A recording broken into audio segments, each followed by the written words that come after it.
Welcome, everyone. This is your friend, the DN What If, here with another exciting fanfiction.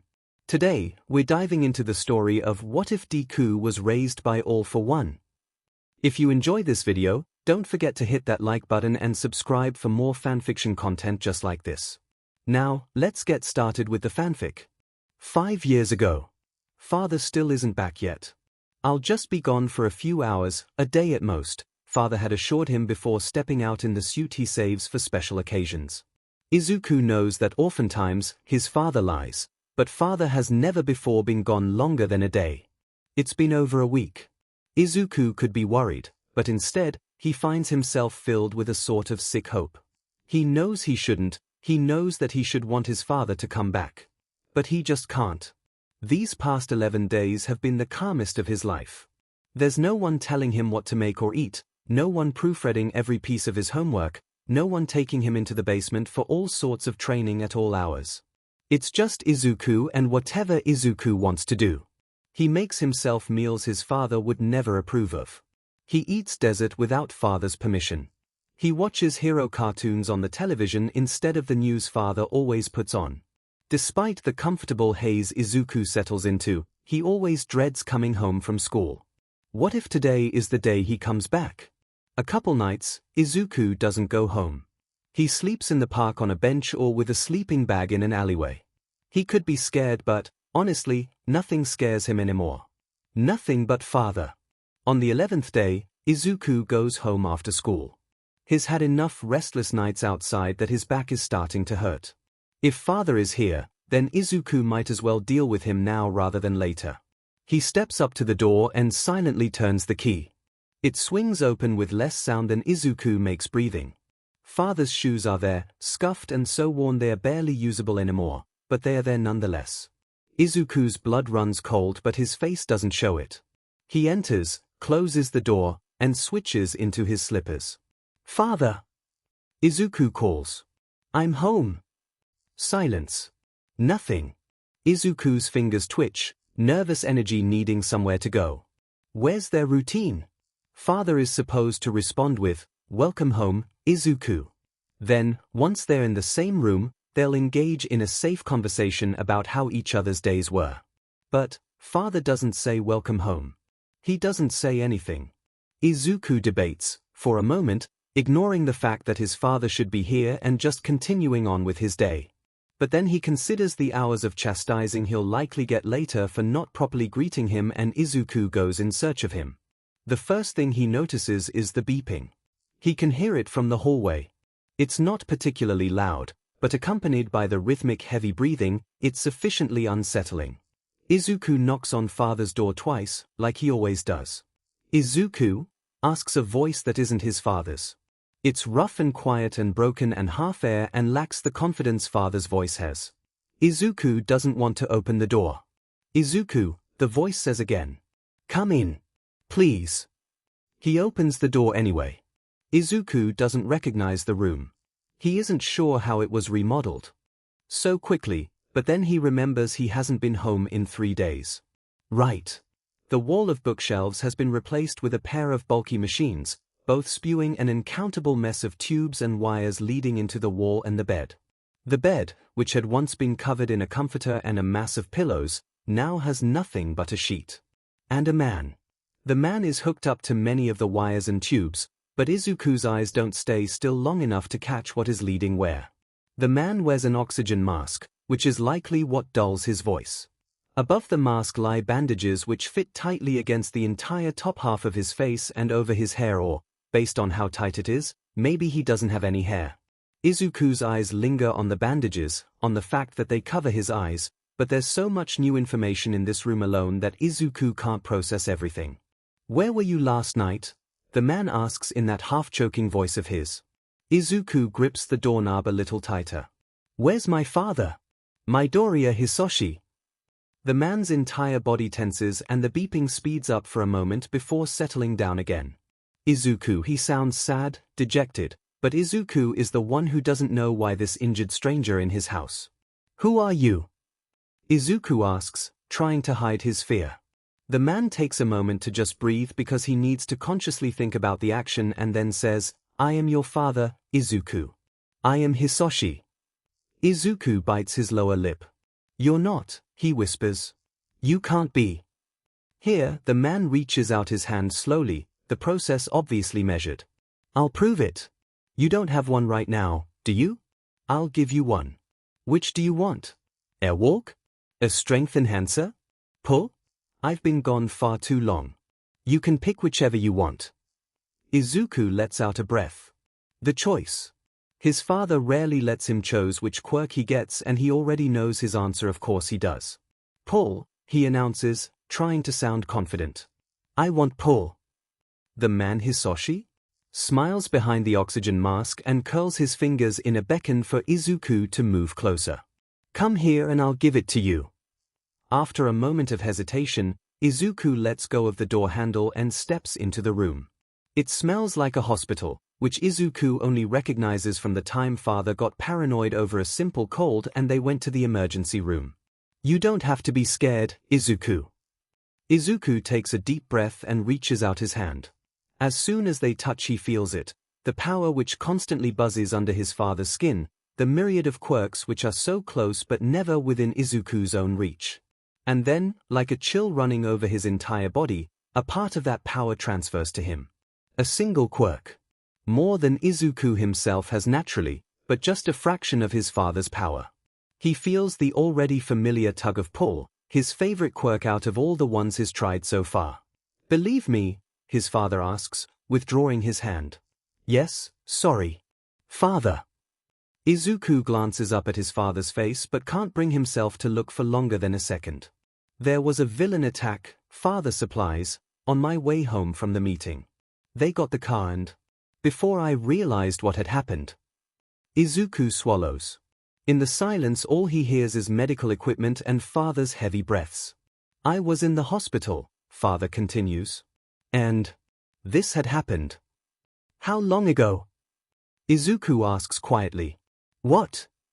How long ago did you wake up? Father cringes and looks away. 2 days ago.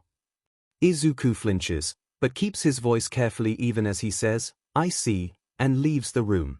Present day.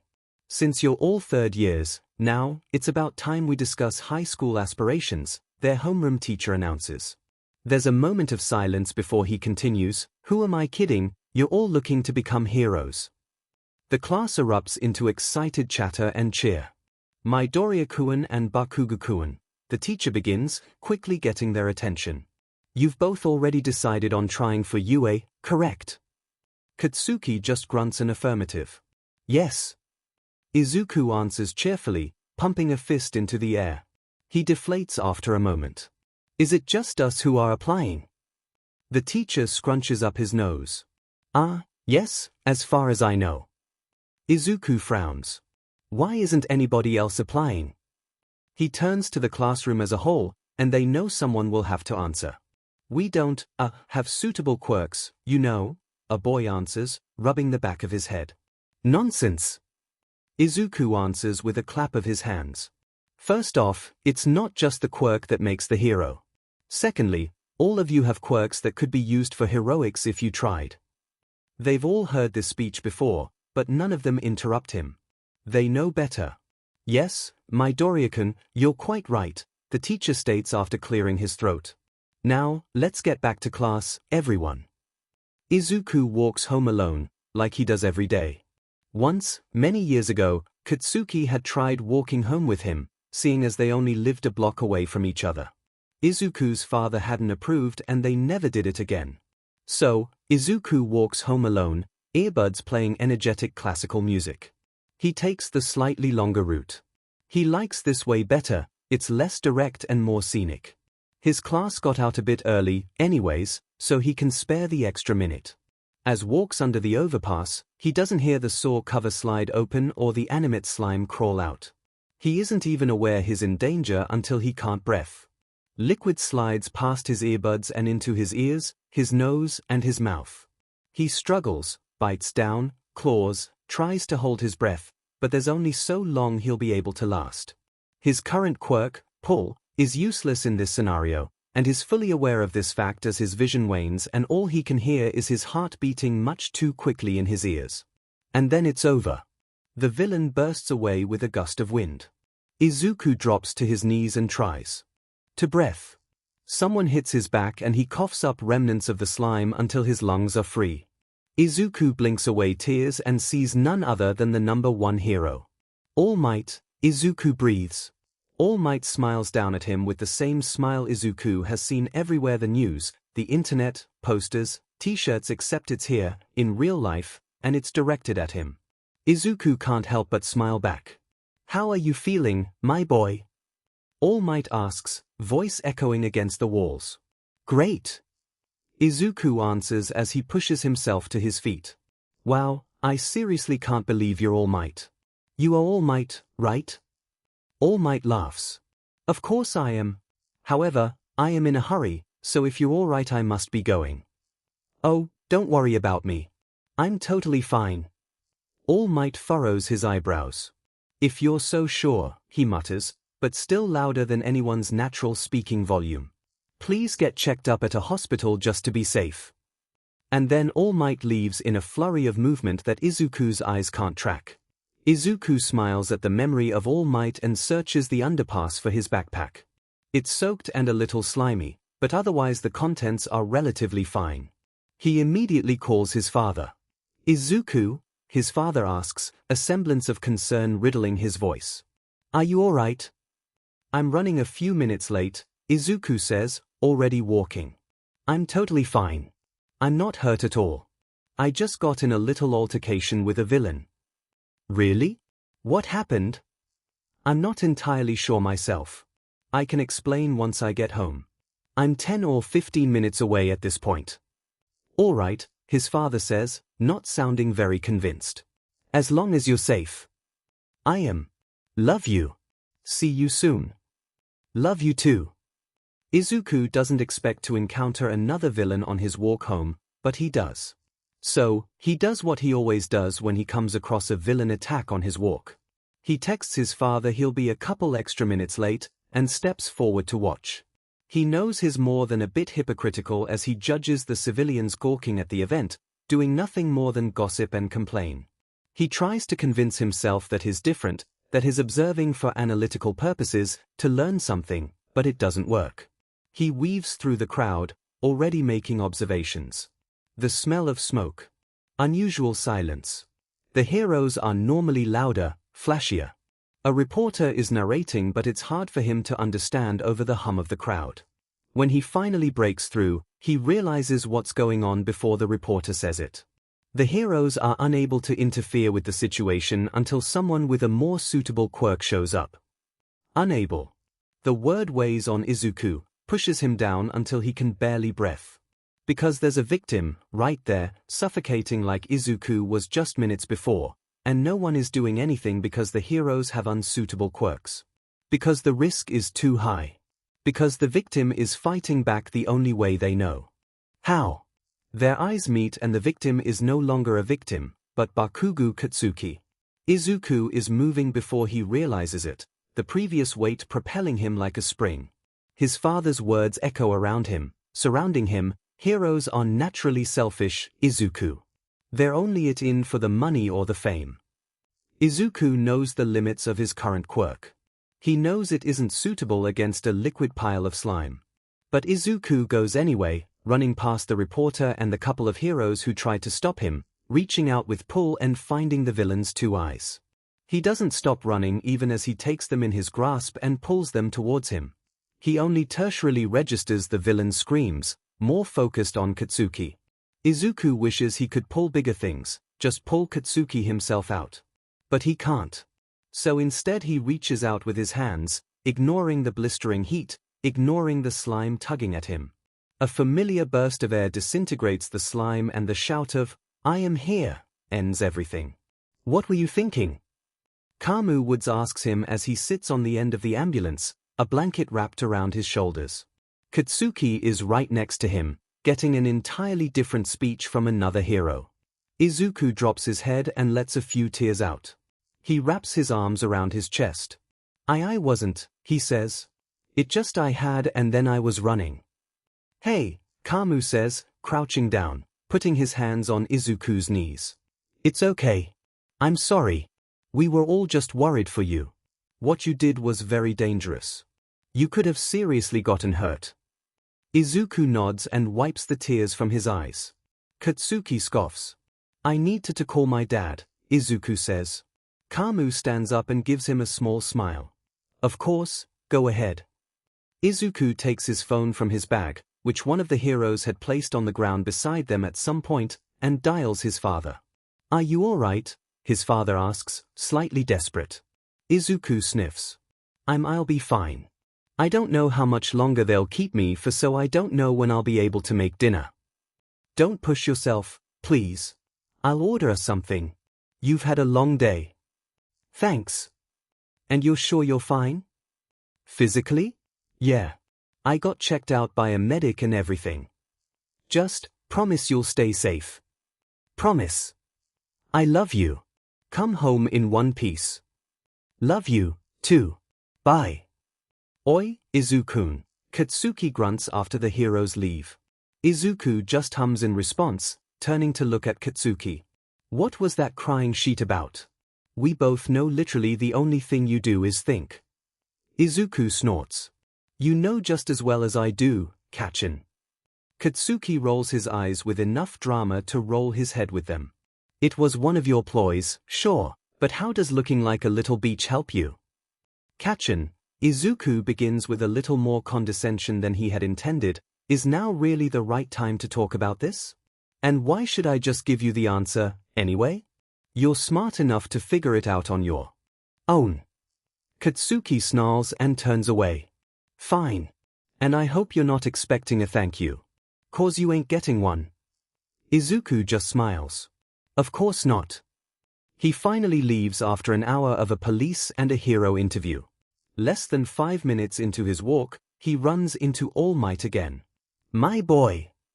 All Might announces as he skids to a stop. All Might? Izuku asks, subconsciously fixing his posture. What are you doing here? Before All Might can answer, he erupts into a cloud of smoke. When it dies down, a man with All Might's height and hair, but who has maybe half, if that, of his weight stands in his place. Sheet, the man who is either All Might or some sort of impersonator, cusses before coughing out a spurt of blood. Izuku can't help but reach out to support him, thinking of his father in perpetual bed rest back at home. I'm fine, young man, All Might insists, because by Occam's razor he is All Might. Izuku furrows his eyebrows. If you're coughing blood, you're missing some internal organs. You're not fine. My father has sustained a similar level of injuries and is essentially bedridden. All Might frowns ever so slightly, it's more like a cringe. A villain attack? Izuku nods. Yes, a few years ago. I'm sorry. Izuku tilts his head. Why? It was a villain who injured him, not you. I was unable to protect him. Izuku pouts and is silent for a moment. I don't expect you to protect everyone. No offense, but you're simply incapable of the feat. All Might jolts a bit and coughs again. Oh, he exclaims. You're probably confused. About this. All Might waves a hand in a gesture at his form. Izuku shrugs. I mean, no one knows what your quirk is. Mutation, although a rare theory with very little previous evidence, was still on the table. Izuku knows. He wrote a 6-page paper on the mutation theory. Although it hadn't satiated his father, it had entertained him. It isn't exactly mutation.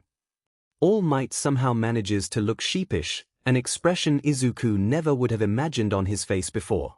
He clears his throat. Well, I came here today to tell you that what you did earlier was extremely heroic. It's what spurred me to action. Who knows what would have happened if you hadn't stepped in? Izuku smiles and tries really hard to bury his paranoia that All Might is just saying that to get something from him. He fails. Thanks. What is your quirk, if you're willing to share? Izuku dips his head a little and rubs the back of his neck. Ah, well, it's sort of complicated. All Might raises an eyebrow. You're telling that to me? Right. It's weird, some sort of genetic mutation or aberration, they think. The basic function of my quirk drastically changes every 6 months to a year. For instance, right now I have pull, but just a few weeks ago it was fire breath. All Might blinks for a few moments. It's called random quirk generator, if that helps. That's weird, but I'm definitely not one to judge. All Might places a hand on Izuku's shoulder. You're going to be a great hero one day. Izuku tries not to react, but he honestly isn't sure if he succeeds or not. The statement is so honest, so pure that Izuku can't comprehend it. I'd like to help you, if you'll let me. Izuku expertly ignores the offer. Why do you think I'm going to become a hero? All Might just laughs, patting Izuku's shoulder a couple times. Tell me something, oh, sheet, ah. All Might blushes. What's he clears his throat, your name? Oh. Izuku smiles. Midoriya Izuku, at your service. Midoriya-kun, sorry. Well, tell me something, why did you interfere with the villain attack? Izuku furrows his eyebrows. There wasn't a why. Before I knew it, I was just there. All Might's smile grows. Every successful hero has a story of how their feet moved before they realized. Izuku's eyes widen. That's what happened to you, yes? Yes. Then you're going to be a great hero. I'd like to offer you a proposition. My own quirk. Anyone else would have been surprised at the prospect of one handing off a quirk to another. However, Izuku has grown up with the passing on of quirks as a simple fact of life. The only weird thing about this situation is that it's someone other than his father and they are asking him. It's his choice. Or, at least, the illusion of choice is there. Izuku swallows and realizes he should be surprised at this offer. Why your quirk? Izuku stutters, raising an eyebrow and doing nothing in particular with his hands. They flounder aimlessly, like flippers or wings. He wonders if he's going to learn what All Might's quirk is. If he's lucky enough to. If, after hundreds of pages of analysis which were all, no matter what, wrong, he'll finally find out the truth. Yes. All Might announces, then takes a moment to swallow. Izuku composes himself. You see, my quirk is one which can be passed down, which I myself received from someone before me. It's called One for All. Izuku blinks, scrunches up his face in mock confusion. Passed down. I've never heard of a quirk that can do that, he lies. Well, my boy. It's the truth. And I'm offering it to you. You have the personality and makings of a hero. All Might extends his hand. So, what's your decision? It isn't a decision. Izuku knows this. But sometimes, his father asks him as well, asks him which quirk he wants, like Izuku has any say in the matter. Izuku always answers him because that's what he wants him to do. Yes, Izuku answers, just as much air as words. My answer is yes. Izuku feels empty, like he won the lottery but he doesn't have anything to buy with the money. He knows All Might's quirk One for All but he doesn't know what to do with the information. Research? Write another paper? Tell his father? No. He definitely can't tell his father. That wouldn't anything accomplish at all. But now, after all those pages, he finally has the answer. He doesn't feel any better for it. If anything, he feels worse. When Izuku gets home, he tells his father an easy lie about how long the interviewing took and doesn't once mention All Might outside of "He saved us." Toshinori finally texts Midoriya by the end of the week. He hadn't been putting it off, per se, just waiting for the right time. Yeah, that's it. No, he's lying to himself. The prospect of texting someone first is utterly terrifying, especially when that someone is his successor. DM Midoriya Izuku. Toshinori Yagi. Is this Midoriya's number? Midoriya Izuku. Yes, it is. Toshinori Yagi. Great. I was hoping we could begin physical training soon. When are you available? Midoriya Izuku. I'll have to check with my father, but I should be free for a couple hours before or after school and more on the weekends. Toshinori Yagi. Let me know what works best. And I was thinking we could meet at Dagobah Beach if that works for you? Midoriya Izuku. Sounds good to me. I'll get back to you ASAP. Toshinori lets out a sigh of relief and drops his head on his desk. Before he can properly congratulate himself, he gets a text from Naomasa asking if he wants to meet for coffee. So, Naomasa says over his tea, which isn't coffee, but Toshinori doesn't say anything. "You've picked a successor." Yes, Toshinori stammers, slinking deeper into his seat. Naomasa chuckles. "There's no need to feel put on the spot, Toshinori. I'm not judging you, just curious. Tell me, what's he like?" Toshinori sits up straight and smiles. He's very mature for his age. And heroic. "The slime villain incident, did you hear about it?" Naomasa just raises an eyebrow in judgment. "I'm a detective, Toshinori. It's my job to know about criminal incidents."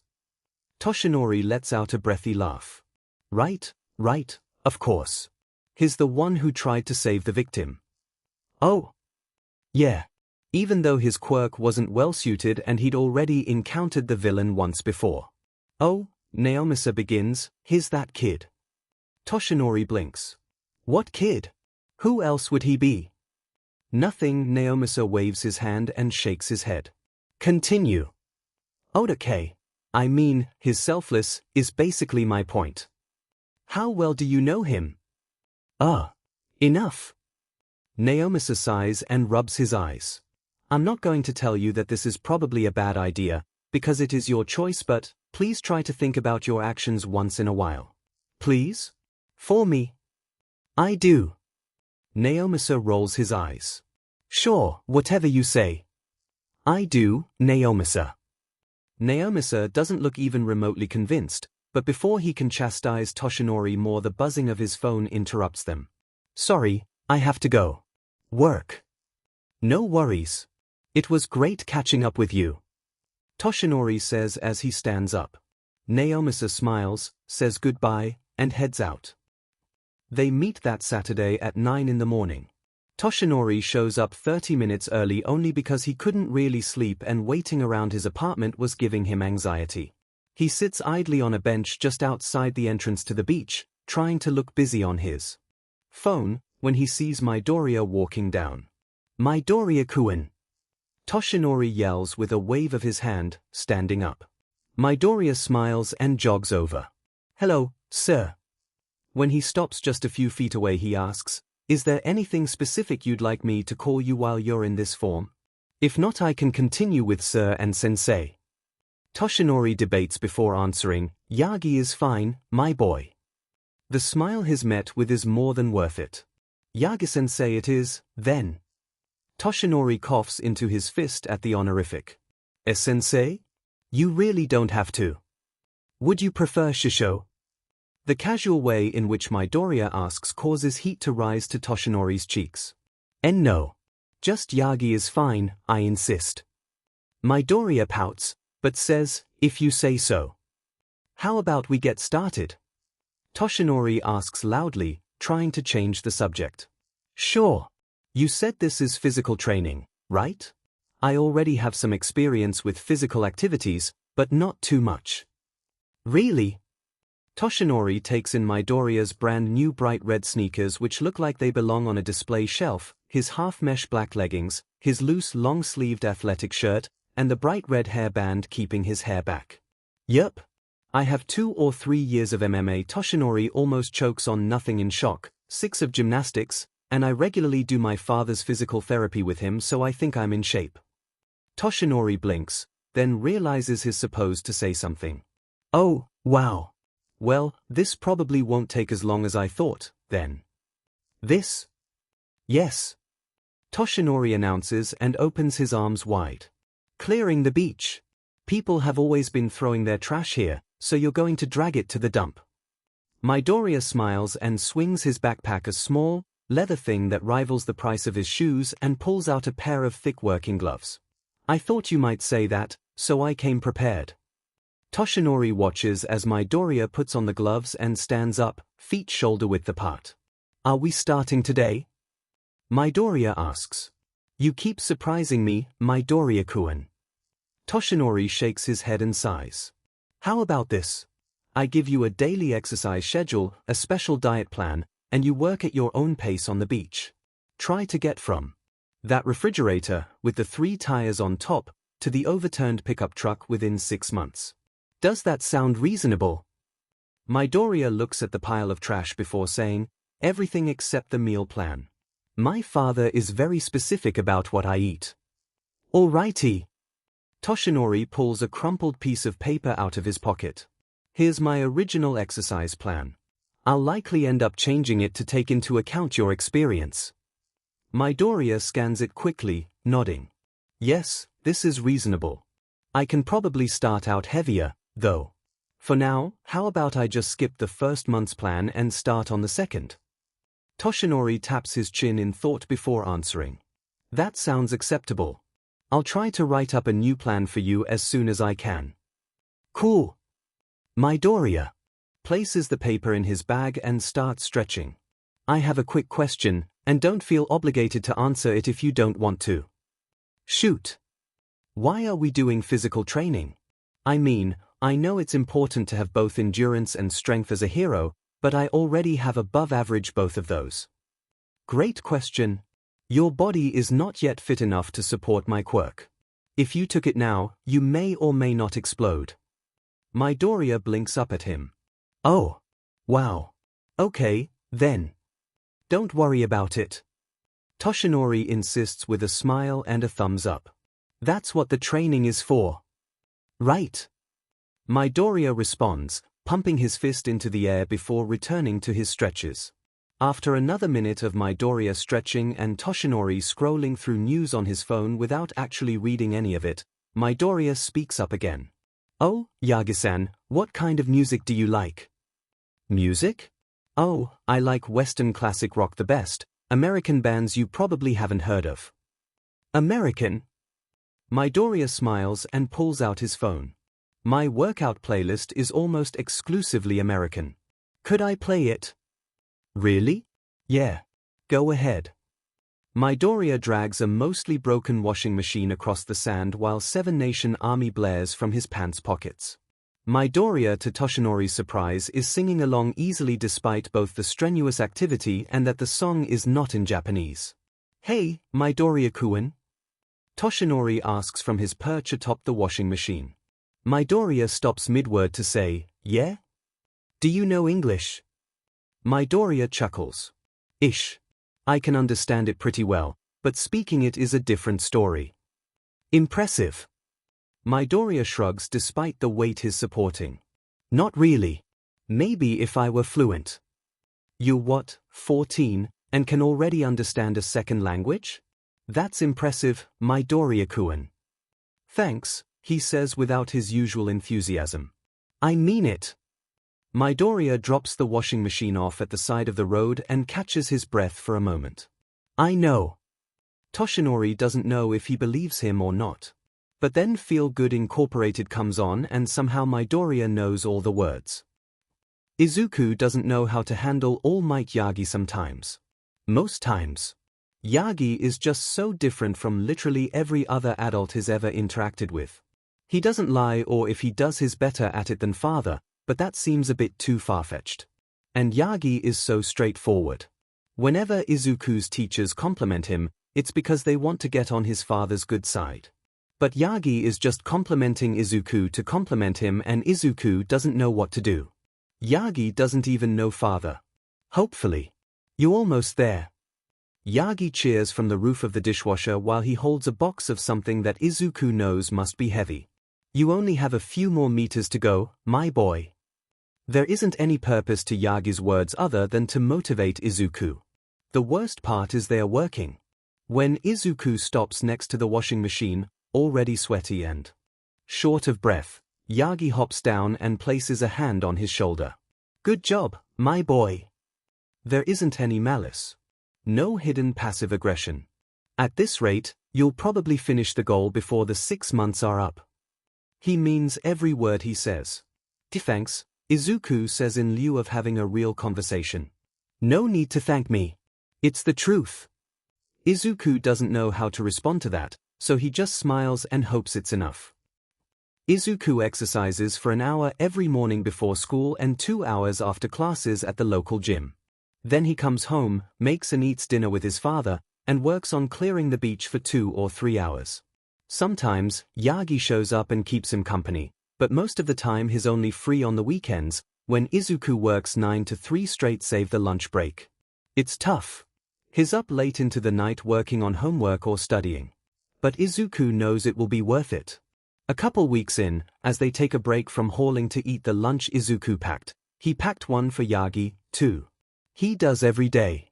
Otherwise Yagi won't eat. Yagi asks, "I don't mean to be intrusive, but what exactly is your quirk? I mean, I know it's random something or the other, and you said it changes every couple months.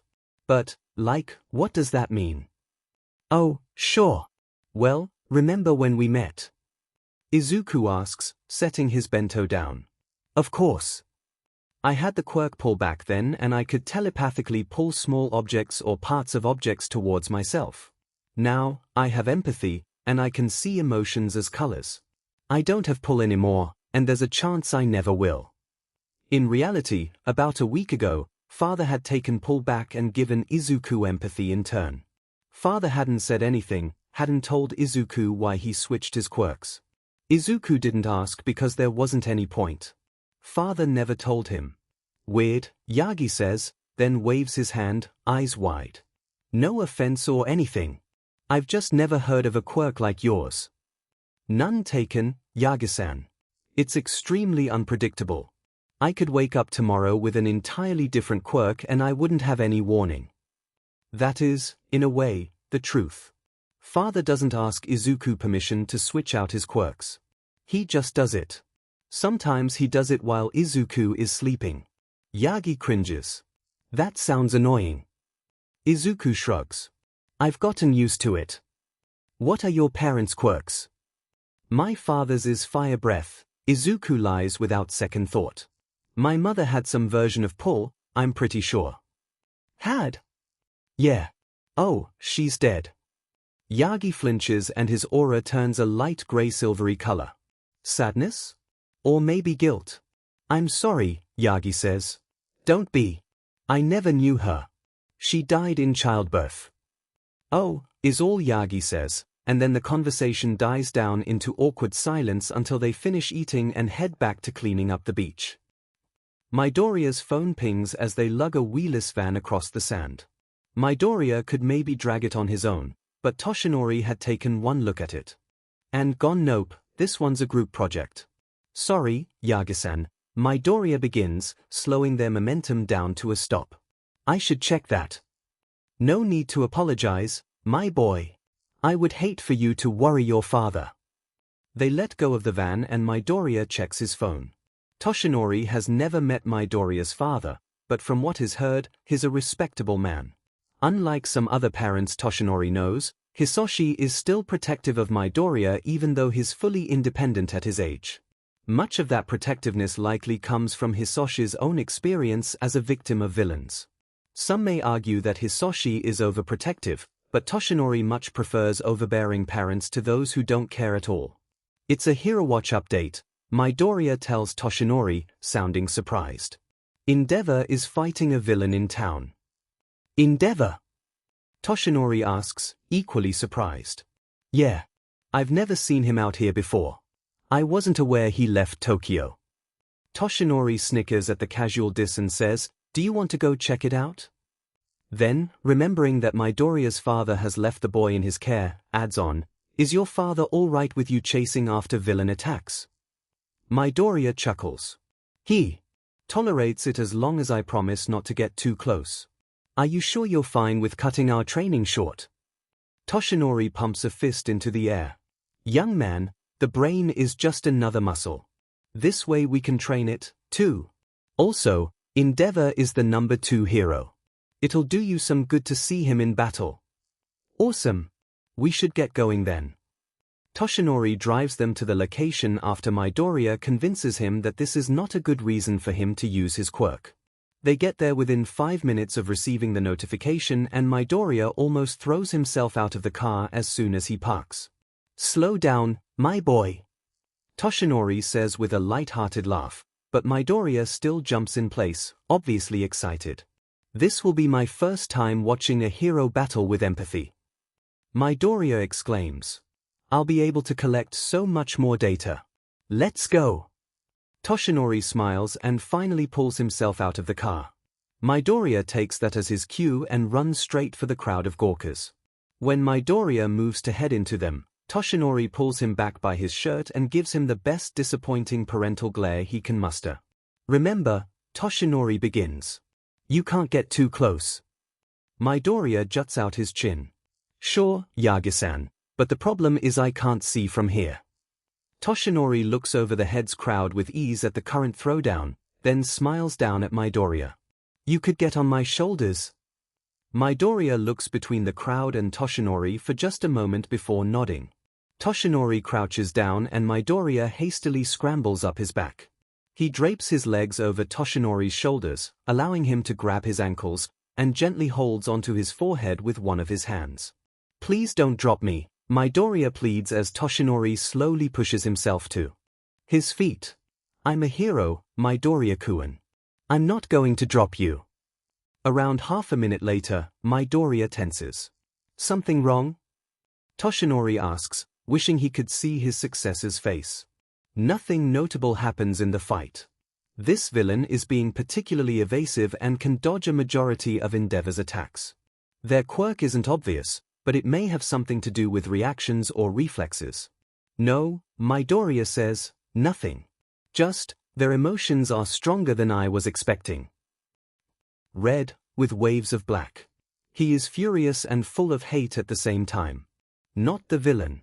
Endeavor. That's all he is, and his black-red spills over the area like steam, overpowering the auras of most everyone else. Izuku hasn't seen an aura so dense and massive before. He can barely even see through it. But he can see through it enough to see the yellow of the villain. Fear. Izuku swallows and tries to ignore the wave of black washing over him. Stop! Endeavor yells as he sends out another burst of flames, dodging, you effing coward. Fight me! The villain's yellow pulses in response and they manage not to get burnt to a crisp by rolling out of the way at the last minute. This looks dangerous, Yagi begins. Endeavor's never been known for his control. Izuku doesn't answer. He's afraid to open his mouth, afraid that the black will come in if he does. Please, the villain cries out and they don't sound that much older than Izuku himself, maybe late teens, early 20s. I didn't mean to. My quirk, it. Shut up. Endeavor responds, sending out a wave so wide it warms the closest of the crowd, who let out a shriek and scramble to get back. The villain tries to dodge, they really do, and it's a valiant effort, but against Endeavor's pure power they don't stand a chance. The villain collapses to the ground with a silent scream and their aura is riddled with white stripes before it disappears entirely. Pain. Unconsciousness. After a moment of confused silence, the crowd erupts into applause and cheers, but Endeavor's furious hatred doesn't subside. Well, that was an experience. Got to cross that off your bucket list, yeah? Yagi asks, slowly dropping to his knees. Off you go. Izuku complies, jumping off Yagi's back and landing with a few extra steps to catch himself. Is something wrong? Yagi asks. Izuku shakes his head, still afraid of opening his mouth. Yagi raises an eyebrow, concern radiating off him in comforting pink pulses. Izuku just motions to Yagi's car, where Endeavor's haze isn't nearly as thick, and they head over. Izuku doesn't open his mouth until they are both inside the car and both doors close, when he can finally breathe. He exhales in a deep breath of fresh, unbiased air, and smiles. Are you all right, Midoriya-kun? Yagi asks, his pink even brighter now. Izuku nods enthusiastically. I'm fine, now, just got a little bit overwhelmed. Crowds. I apologize, I hadn't even considered. No, Izuku insists. It's not your fault at all. Just a side effect of empathy. Yagi pouts. If you say so. I'm still sorry, though. Do you want me to drive you home? No, I can walk. It's fine. Please, it's the least I can do. I wouldn't want to force you to walk through crowds if you aren't feeling up to it. I may not know much about empathy quirks, but I know enough introverts. Izuku snorts. Can I convince you not to? Nope. I'm already driving. Yagi says as he pulls the car into the street. Izuku sighs and pulls on his seatbelt. Wait. Do you even know how to get to my house? Yagi's fingers tense against the wheel and he erupts in nervous laughter. What? No. Of course I don't know your address. Ha ha. Ha. Izuku raises an eyebrow. I'm not going to ask. It's totally innocent. Yagi insists, even though Izuku said he isn't going to ask. The other day, you weren't answering your texts, and I got really worried, so I asked my detective friend to get me your address, just in case. I said I wasn't going to ask. I trust you, Yagi-san. And somehow, Izuku thinks it might even be the truth. Yagi just smiles, not comprehending the weight of Izuku's honesty, and turns on the CD player. Fleetwood Mac plays throughout the entire ride. Both of them sing along to Landslide, even Yagi, who has always insisted he's a terrible singer and will never ever sing in public ever again. When they pull up to Izuku's house, Yagi says, "Here you are. And please don't tell your dad about the Endeavor thing or that I used my police contacts to find your house. Thanks. You should come in," Izuku says, even though it's literally the last thing he wants. Because it may be the last thing he wants, but Izuku knows it's the first thing Father wants. Father values social graces and traditions more than anyone Izuku knows. If he found out Yagi drove Izuku home and didn't come in, well, then Izuku would have to be punished. Yagi stammers nonsense before responding, What? Yeah. Come in, have some tea or a snack. I'm serious. When Yagi does nothing except turn redder, Izuku continues. My father would kill me if he found out you came all this way and I didn't invite you in. Yagi rubs the back of his neck. I don't know. I wouldn't want to impose. I'm insisting, please. My father's been dying to meet you, anyway. Yagi wrings his hands together and stares at Izuku's house. Are you sure it's fine?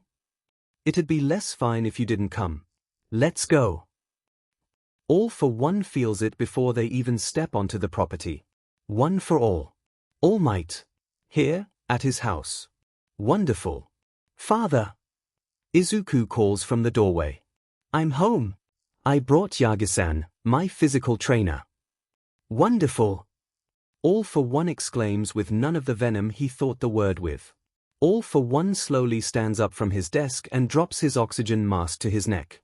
He can go a couple minutes without it at a time, but sooner or later he will need it again.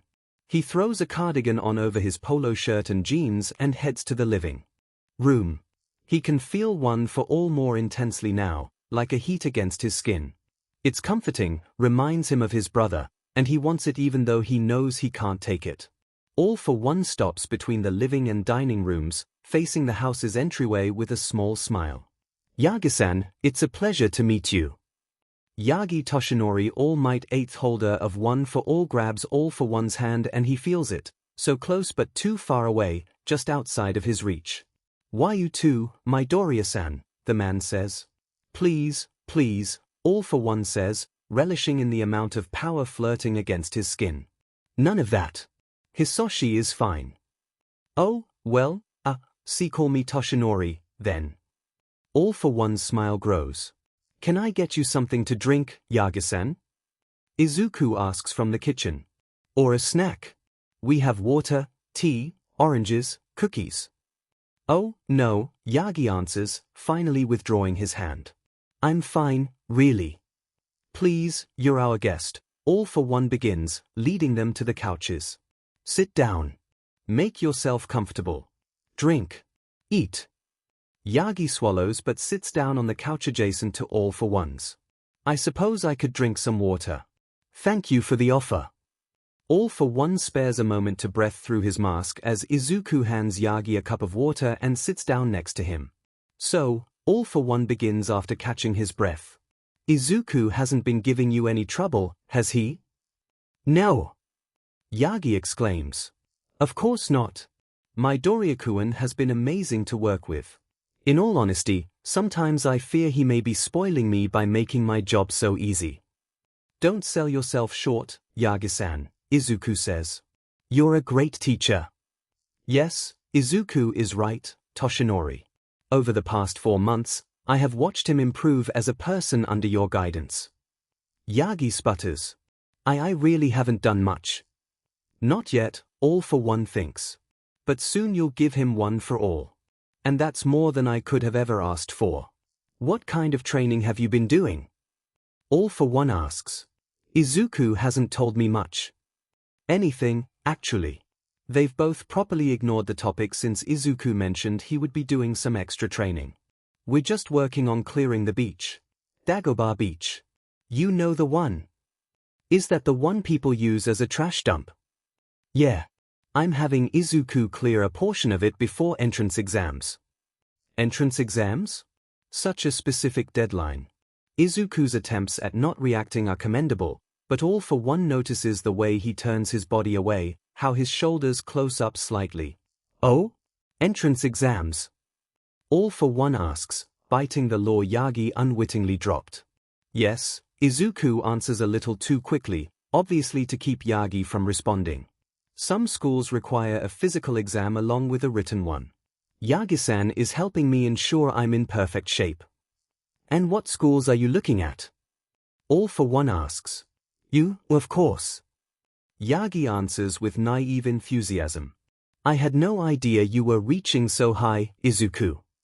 I'll be applying to other schools, as well. Izuku says, but they both know it's a weak retort as soon as he says it. UA is the best school for heroics, father. You're well aware of that. The I've written enough papers to prove it is left unsaid. I believe my knowledge of quirks, overall physical capabilities, and academics will be more than enough to get me in. All for One and Izuku size each other up for a silent moment before Yagi interrupts. Personally, I know this isn't really my place, but I believe my Doryakuin is more than qualified for UA's hero department. All for One turns to him. And what makes you qualified to make that judgment? Yagi flinches and stammers silently for a moment before answering, I actually work at a hero agency. I do PR. The symbol of peace lying. What a sight. You do? I was unaware. My apologies. It's fine. I didn't expect you to know. So, All for One begins, turning his attention back to Izuku. You're serious about becoming a hero? Of course. Izuku announces with false cheer. I've always wanted to be a hero, he lies. Anyways, who doesn't? All for One smiles. Of course. Well, Toshinori, it's been great having you, but Izuku and I must be having dinner soon. All three of them stand at the same time. Thank you for tolerating me, Hisoshi-san, Yagi says with an awkward chuckle as they shake hands. Izuku walks Yagi out and then they are alone. So, All for One begins without a smile. You're serious about becoming a hero? 8 years ago. Izuku hands in the essay with perfectly still hands. It's 10 pages of single-spaced, double-sided research on the rise of heroes 200 years ago.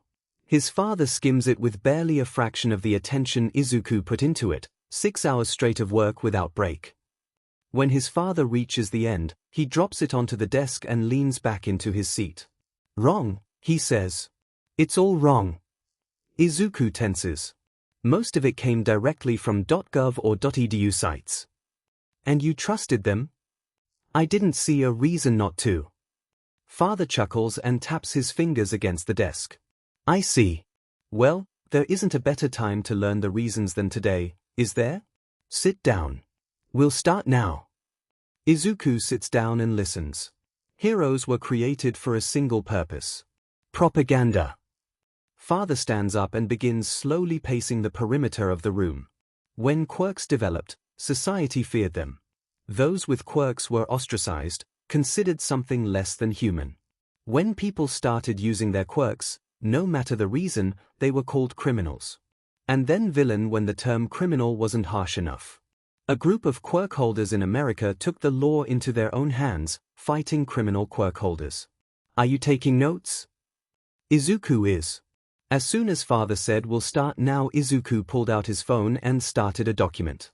Yes, father. Good. Of the couple hundred vigilantes in America, 7 were pardoned by the government and labeled heroes.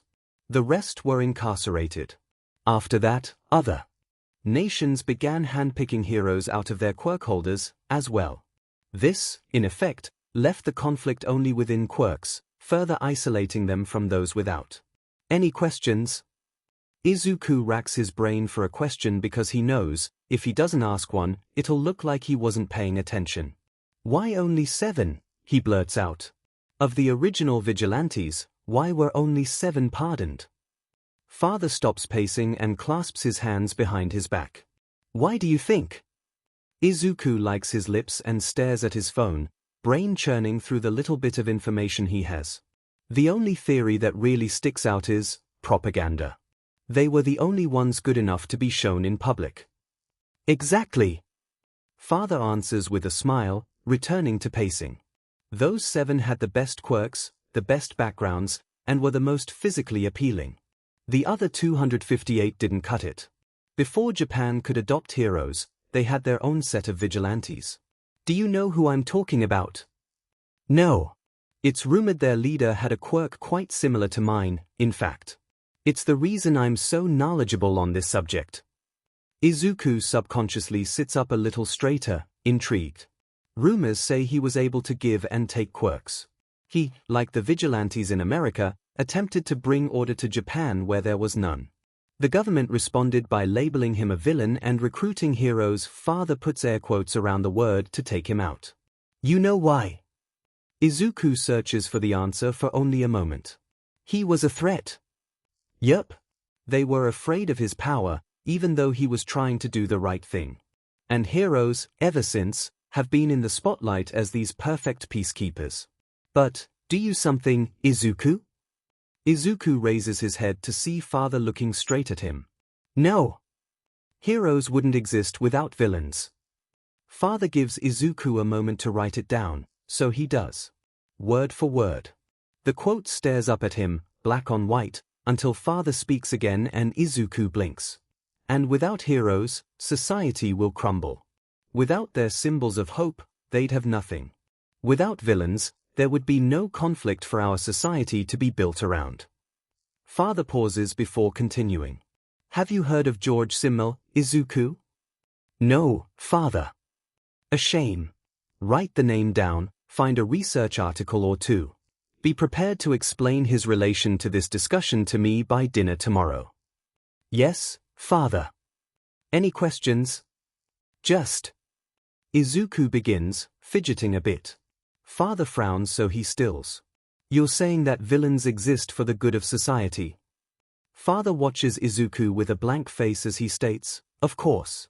Villains are just the other side of the hero's coin. So, George Simmel. Father says over dinner, setting his chopsticks down. Izuku sits up, clasps his hands together, and swallows before starting. George Simmel was a sociologist of the early 20th century. His perspective on conflict theory is that a society has the strongest bonds when it has an enemy. Father nods so Izuku continues. If villains didn't exist, our society wouldn't have a common enemy, and there would be nothing to unite us. Father smiles. Exactly. You understand. Villains hold our society together. After the discovery of quirks, society was weak and quirks became the enemy. Villains stepped up and people slowly stopped fearing the quirks, but instead a small group of the people who hold them. Izuku scrunches up his nose. Do you have a question, Izuku? Well, if the only problem was that quirks weren't normalized yet, then isn't the problem solved? Father frowns and sighs. Society relies on villains, now. If you take away that crutch, society will have nothing to fear or hate, so it'll turn in on itself. You'll start seeing homophobia, transphobia, racism, xenophobia, and more. Society will start to fear and hate itself. We need villains just as much as we need heroes, if not more. Present day. So, Father begins. You're serious about becoming a hero? I am, Izuku answers, ignoring his rapid heartbeats. I just have one question, Father says. He hasn't sat down yet, which is a bad sign. If they sit down, they could pretend this is a normal conversation. But with Father still standing, this is an interrogation. Yes. Why? He shoots the question like a bullet, and it hits Izuku with just as much impact. Why? What kind of question is that? Izuku is nowhere near prepared enough to talk about this. He had wanted to bring it up on his terms, to prepare a speech with evidence and rhetoric. But, right now, he has nothing. He's unarmed. Heroes are just as important as villains, father, he improvises. Father doesn't react. Anyone can become a hero, Izuku. The world doesn't need any more. Are you telling me to become a villain? Izuku asks, hoping it's direct enough to draw father's interest. No, father responds dryly. He doesn't catch the bait. I'm not telling you to do anything. I'm just trying to understand. Izuku believes that as much he believes everything else that his father says. Not at all. Why? Father asks with that same biting intonation, like the word itself could hurt Izuku. And it can, because Izuku doesn't think he'll ever be able to answer it to his father's standards. Izuku knows his answer.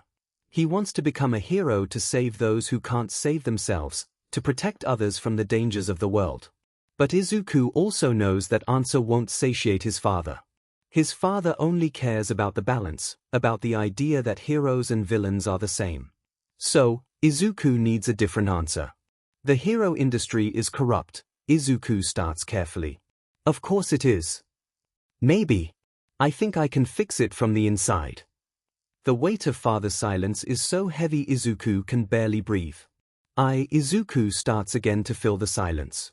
Izuku, father cuts in, do you understand how much work that would entail? You know just as well as I do how broken the system is. You saw Endeavor up close. Izuku doesn't question how father knows he encountered Endeavor. It could be a quirk. He could have bugged Izuku's phone. Izuku doesn't care right now. It's the least of his worries. If I don't, who will? Izuku asks. Father rolls his shoulders, widens his stance, and stands up taller. And what exactly is one person going to change? UA has 4 schools: Hero, Support, Business, and General Education. There, I'll be able to make ample connections with support and business students, which will be invaluable for my future. Do you have a plan? Father asks, voice laced with disbelief. He doesn't. Everything he's been saying is complete improvisation. Of course I do, Izuku lies. I can send you a document overview by tomorrow night. Please do. And I expect it to make your case. It does. It will. Izuku bullshits a paper in 2 hours, flat. His experience writing essays for father under ungodly time constraints means he can write an essay about anything within hours, whether he has knowledge on the subject or not. A paper on a subject he's actually knowledgeable about? Easy. It's good enough, for now, father says over dinner. We'll have to work on a firmer, more permanent plan when you get closer to graduating from UA. Izuku's eyes widen. UA? Of course. However, I have 3 conditions. Primarily, you must let me know where you are at all times. Text is fine. Second, don't get hurt. I retain the authority to pull you out if I fear you have been placed in danger. Lastly, but definitely not the least, you will continue completing my assignments in a timely manner. I expect you to do both my and UA's homework to the best of your abilities. Is this acceptable? Yes, father. Even if it wasn't, Izuku couldn't say no. Midoriya Hisoshi is complicated. Toshinori can't think of a better word to describe his successor's father. When Midoriya had said his father was injured, Toshinori was nowhere near prepared for the extent. The man is just as broken as or possibly even more than Toshinori himself. The entire top half of his head is scar tissue and he has to breathe through a respirator a third of the time. And that's just what Toshinori knows from his 15-minute visit. Hisoshi had been pleasant enough, but something about the entire encounter felt tense. Then again, it's not like Toshinori meets up with the parent of his successor every day. He's probably overreacting. At least Toshinori can place Midoriya's smell, now. Antiseptic and cleaning supplies. Their house might as well be a hospital with how clean it looks and smells. The lack of personal decoration had been a tad disconcerting at first, but Toshinori writes it off as either cleanliness or a distrust of strangers. They very well could keep their photographs further in the house. The only other feature Toshinori notes from the Midoriya household is the books. They have so many books. Every shelf is stuffed with them. The tops of every dresser is stacked high with paperbacks, hardcovers, and even leather-bounds. Under the television, where one might find a gaming system, is instead more books. It's like they ran out of space and turned to storing books wherever they can. Toshinori finds it endearing and, along with the hospital-like smell, one more personal factoid he knows about Midoriya. Because, no matter how much they talk, Midoriya never seems to really say anything about himself. In 6 months you cleared almost twice the area I assigned. Congratulations, Midoriya-kun. You're now ready for my quirk. They both stand in the center of the area Izuku has cleared. Izuku smiles up at him. Yagi smiles back and plucks a strand of hair from his head. Eat this. Izuku raises an eyebrow. Not what he had been expecting. Father's transfers just require physical contact, but, then again, Yagi does have a different quirk. Izuku takes the piece of hair and swallows it. It's extremely uncomfortable. Moments after, his throat still remembers the awkward sensation. Now! Yagi announces.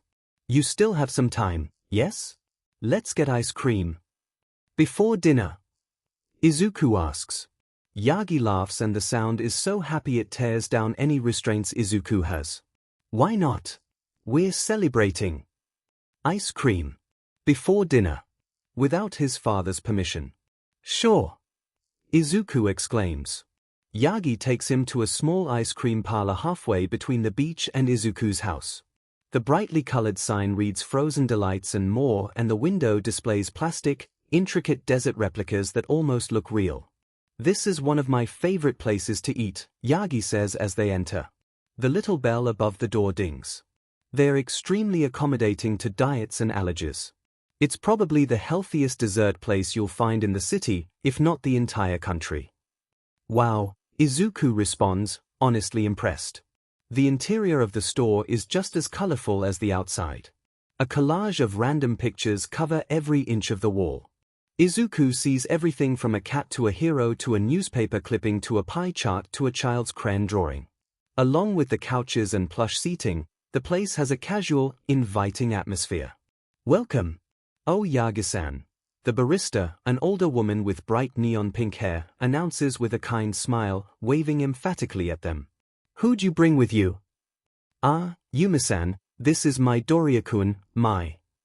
Yagi drifts off with a cringe. Izuku steps up to the counter with a smile and extended hand.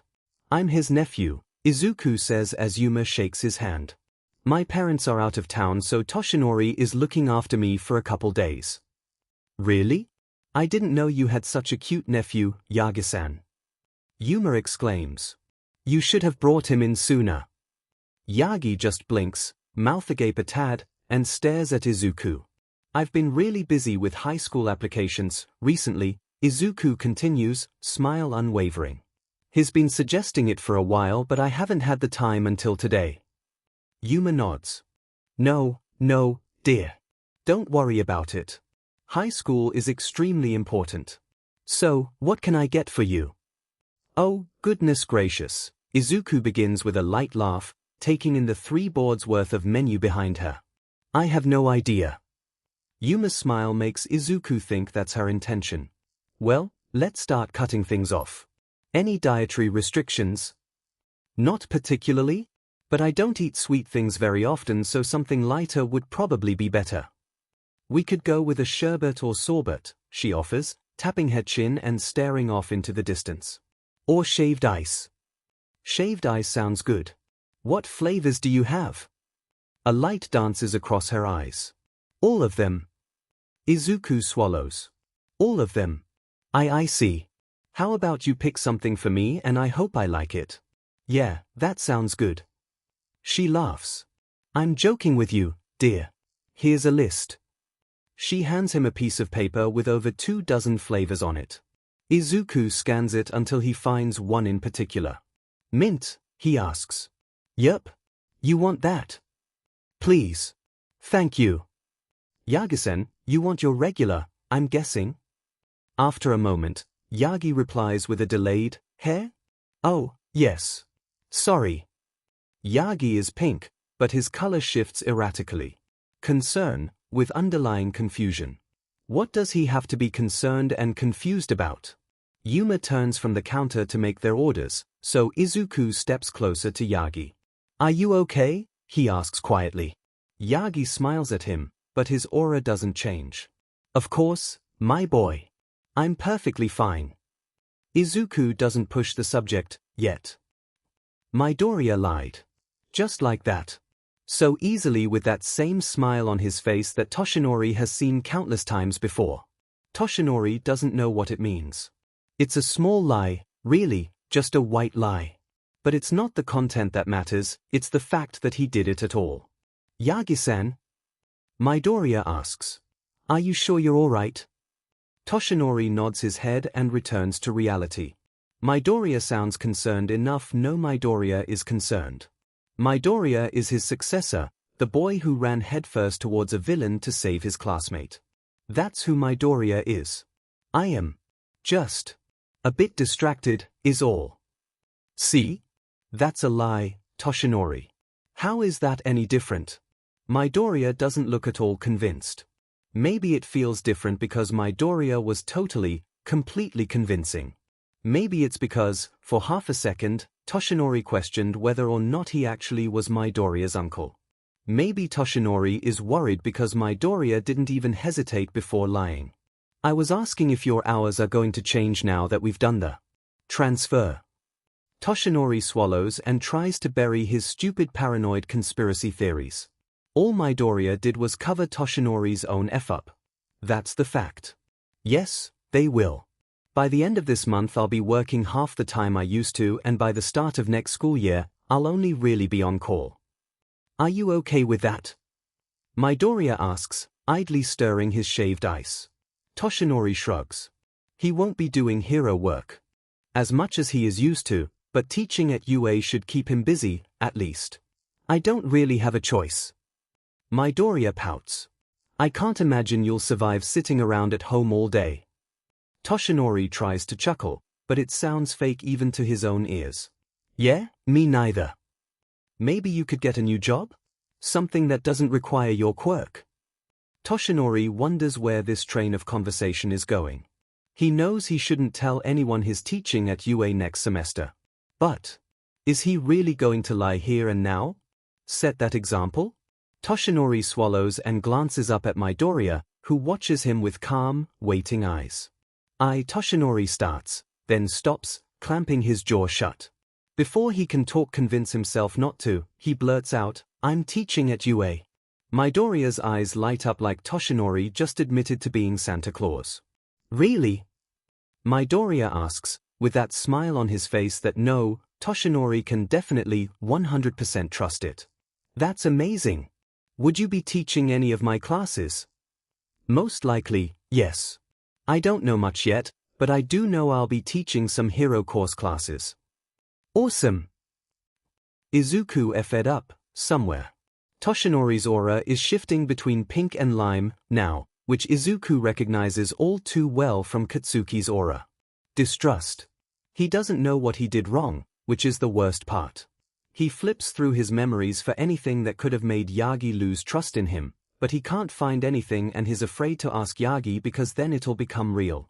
Because even though he, probably, maybe, trusts Yagi, there's always the fear that Yagi will throw the accusation back to him, that it will become a conversation. Izuku despises conversations. In his family, conversations are different from conversations. Conversations are high-speed battles of wit and charisma and passive aggression and sarcasm where one wrong word means a loss. And a loss means a punishment. But oftentimes, winning is worse. Izuku despises conversations, so he doesn't ask Yagi what he did wrong. Yagi doesn't bring it up, anyways, so it can't be that bad. Right? All for One feels the transfer of One for All happening from across the city. It's slow. It isn't incredibly efficient. But by this time tomorrow, Izuku will have enough of the quirk to call it his own. All for One feels like celebrating. One for All is finally back in the family, where it belongs. What are you doing? are the first words out of Izuku's mouth, which All for One supposes is justified. We're celebrating. All for One announces from the kitchen, where he's been attempting to make Inko's infamous chocolate chip cookies for the past 2 hours and failing miserably. Are you cooking? Izuku asks with a raised eyebrow. Baking, actually. Inko's cookies that, I guess, are yours now. It isn't really working out. Over 200 years of being alive and All for One never took the time to learn how to bake, or do anything kitchen-related, honestly. He tried. Once, over 100 years ago, but it ended with him getting frustrated and literally burning the entire culinary school to the ground. He hasn't tried since. I can see that. What are we celebrating?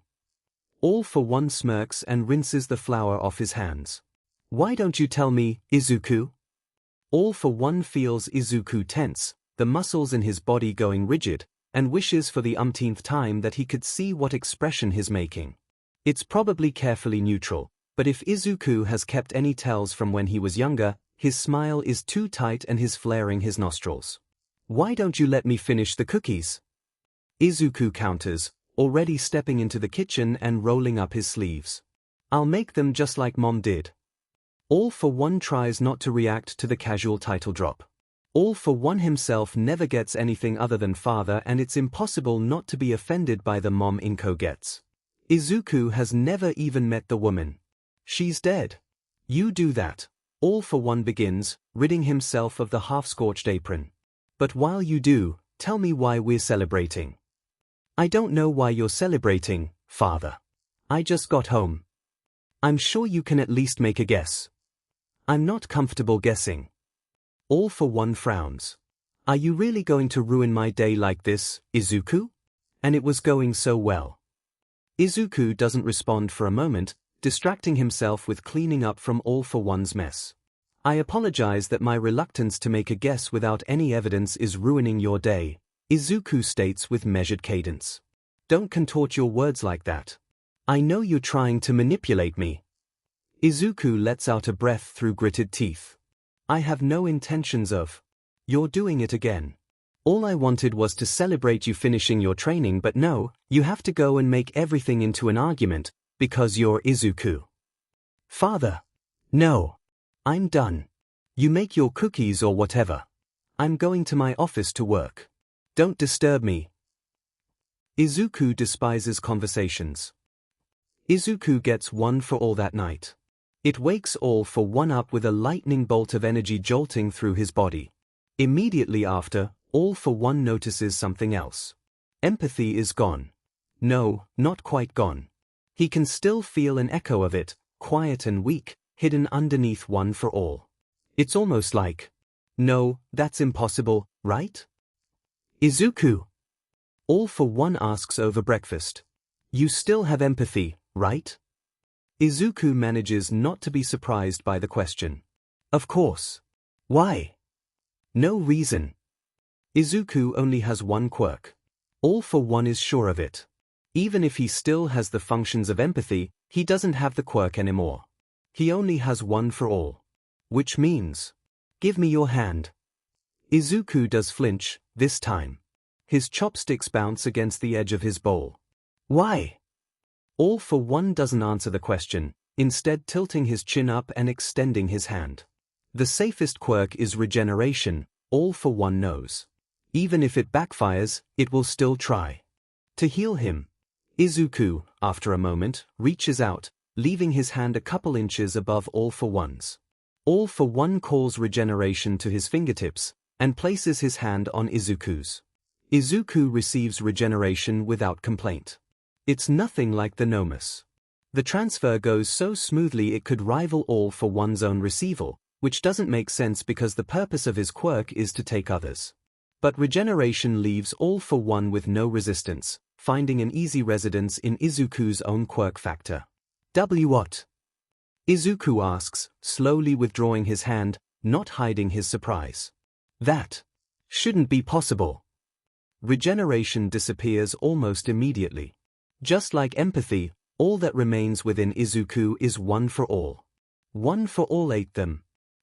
Izuku has 3 quirks. At the same time. One for all and empathy, he can understand. Yagi told him one for all is some sort of stockpiling quirk, that it's safe to use with another. But a third? What did you give me? Izuku asks, voice cracking despite his best efforts. Father withdraws his hand and smiles. Why don't we test it? I'm excited to see if it responds differently under these circumstances. Get a knife, would you, please? The utility one should work. Izuku stands up. His mind is completely blank. Oh, and meet me in the bathroom. I don't want to stain the table. He doesn't want to. Izuku doesn't want to, but father is already moving and he knows what happens if he refuses. Izuku takes the knife out of the block and walks to the bathroom, focusing more on trying not to shake than the walk itself. Less than 5 seconds, father states without hiding his glee, and it's already scarred. Impressive. Izuku still holds the knife. Blood drips from the blade and lands on the thin, pale scar that had formed on his thigh before his eyes. This is good data, father continues through his oxygen mask. He leans against the door, blocking the only exit. When I had it, without any other healing quirks, it took at least a day to get a wound of that level to scar.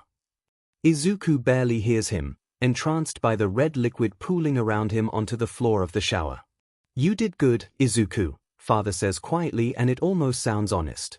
Almost. I'll give you pull, in a couple days, as a gift. And then he's gone. Izuku would have arrived an hour early to the exam, but Yagi had purposefully delayed him, so now he only has 15 minutes until it starts. Katsuki leans against the wall surrounding Yue, idly browsing his phone and tapping one of his feet emphatically against the pavement. Yo, Izuku greets with a small smile and wave. Katsuki huffs and pushes off the wall, simultaneously pocketing his phone in a fluid motion. You're late, he grunts out. Sorry, Izuku responds with an awkward chuckle, rubbing the back of his neck. You didn't have to wait for me, you know. My dad insisted. Katsuki's almost constant line of distrust is overlaid by flickers of yellow. Uncertainty. He turns away. From Izuku to Yue and grumbles, you don't have to be fake around me. Izuku skips up to Katsuki's side and says, I'm never fake, Kachin. Katsuki rolls his eyes. Sure you aren't. Then, Izuku trips on a loose brick. He never reaches the ground. I'm so sorry, someone exclaims as Izuku is righted to his feet. All his weight comes back in a single moment. I used my quirk without asking. I'm super sorry. I just didn't want you to fall. It would be really bad luck right before the exam, right? A student just a little bit shorter than Izuku with a brown bob stands before him, wringing her hands in a nervous gesture. There's no need to apologize, Izuku says with a soft smile. I should be thanking you, actually. She blushes before exclaiming, ah. Well, I should be going.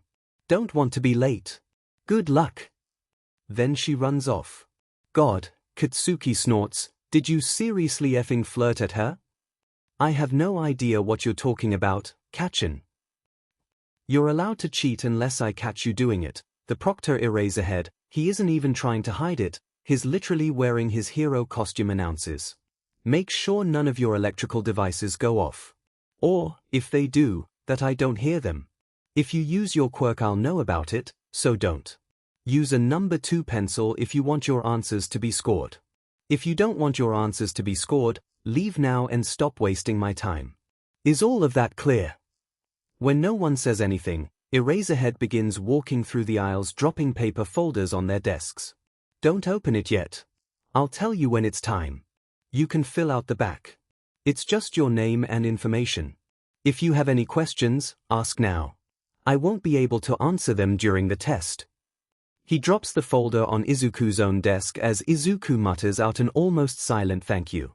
The written test is almost suspiciously easy. Save for 2 or 3 obviously trick questions, Izuku answers them all with ease. The written response portion isn't as engaging as he had hoped. The questions are all ones Izuku has seen before, like, please explain the history of quirks and who is your favorite hero and why? He answers Eraserhead not because Eraserhead is his favorite hero, but because Izuku can write the most impressive essay on Eraserhead. Eraserhead is a cult, little-known hero. Just by name-dropping him, Izuku can already raise his application above the average. Also, someone will likely be able to connect Izuku's exam with his proctor Eraserhead himself. Izuku doesn't write it outright in his short essay, but he hopes someone will catch the fact that he recognized Eraserhead. Finally, Izuku has mountains of theories on Eraserhead. Well, he has theories on every hero, but nothing about Eraserhead has ever been verified, so Izuku can show off his analysis skills as well. To write about Eraserhead is a careful, tactical decision. By the time Izuku finishes the entire exam, he's only a third of the way through the time allotted for the test. Even after triple-checking all his answers and rewriting most of his short essays, he still has an hour left. His hand is in the air for 2 whole minutes before Eraserhead comes over. What?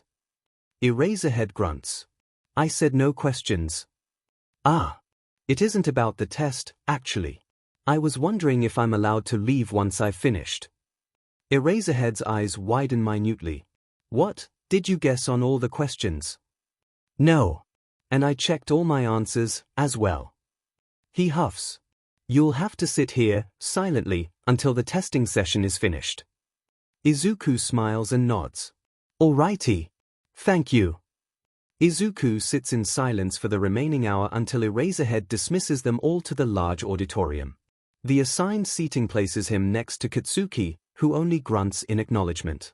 How'd your test go? Izuku asks him. Fine. Katsuki scowls. It was too effing easy. The essays were annoying as shit, though. I hate timed writing. Izuku nods. The trick is you outline first. Katsuki rolls his eyes and Izuku would continue, but then Present MIC struts up to the podium. Examinees. Present MIC yells into the microphone which, accompanied with his quirk, results in a high-pitched squeal. Present MIC mutters under his breath, but it's still modulated by the microphone. That happens every time. He clears his throat and continues, Welcome to the UA entrance exam. Everybody say hey. Nobody says hey. Wow, tough crowd. No worry. That won't stop me. Now, you should have grabbed a pamphlet outlining the practical portion of the exam on your way in. I'm going to go over it anyways. The screens behind him light up, and simple animations help him throughout his speech. Partway through Present MIC's explanation, a student just a few rows in front of Izuku shoots his hand in the air. Yes, examinee 2102. Present MIC says. The student jumps to his feet and, during his entire questioning, chops his hands through the air in robotic-esque movements. This pamphlet includes a list of no less than 4 robots. However, you have only addressed 3. If this is a mistake of UA's, I will be incredibly disappointed. Do you care to explain? The student announces, sounding more like a lawyer a teenager. Izuku had also noticed the same thing, but was waiting to see if Present MIC was going to address it or not before bringing it up. That's a good observation. Present MIC answers cheerfully, unperturbed by the interruption. In fact, that 4th robot is not an opponent, but more like a roadblock. It's worth 0 points. If you come across it, there's no point in fighting it. It just takes up time and space. Does that answer your question? Yes. Thank you. Katsuki and Izuku are separated for the practical exam, which doesn't surprise Izuku but annoys Katsuki to a dull orange. This is stupid, Katsuki grumbles as they all file out of the auditorium. They're afraid that if we're in the same arena, we'll work together, Kachin. It makes perfect sense. Katsuki just huffs out through his nose. Like you need my help. Well, then why do you want us to be in the same arena? Katsuki never answers the question, instead using an excuse about finding his testing location to escape. Not like it matters. Izuku knows the answer, anyway. Katsuki is just as lame as he ever is. Izuku wonders if Katsuki will ever trust him. There are 20 of them to 1 arena.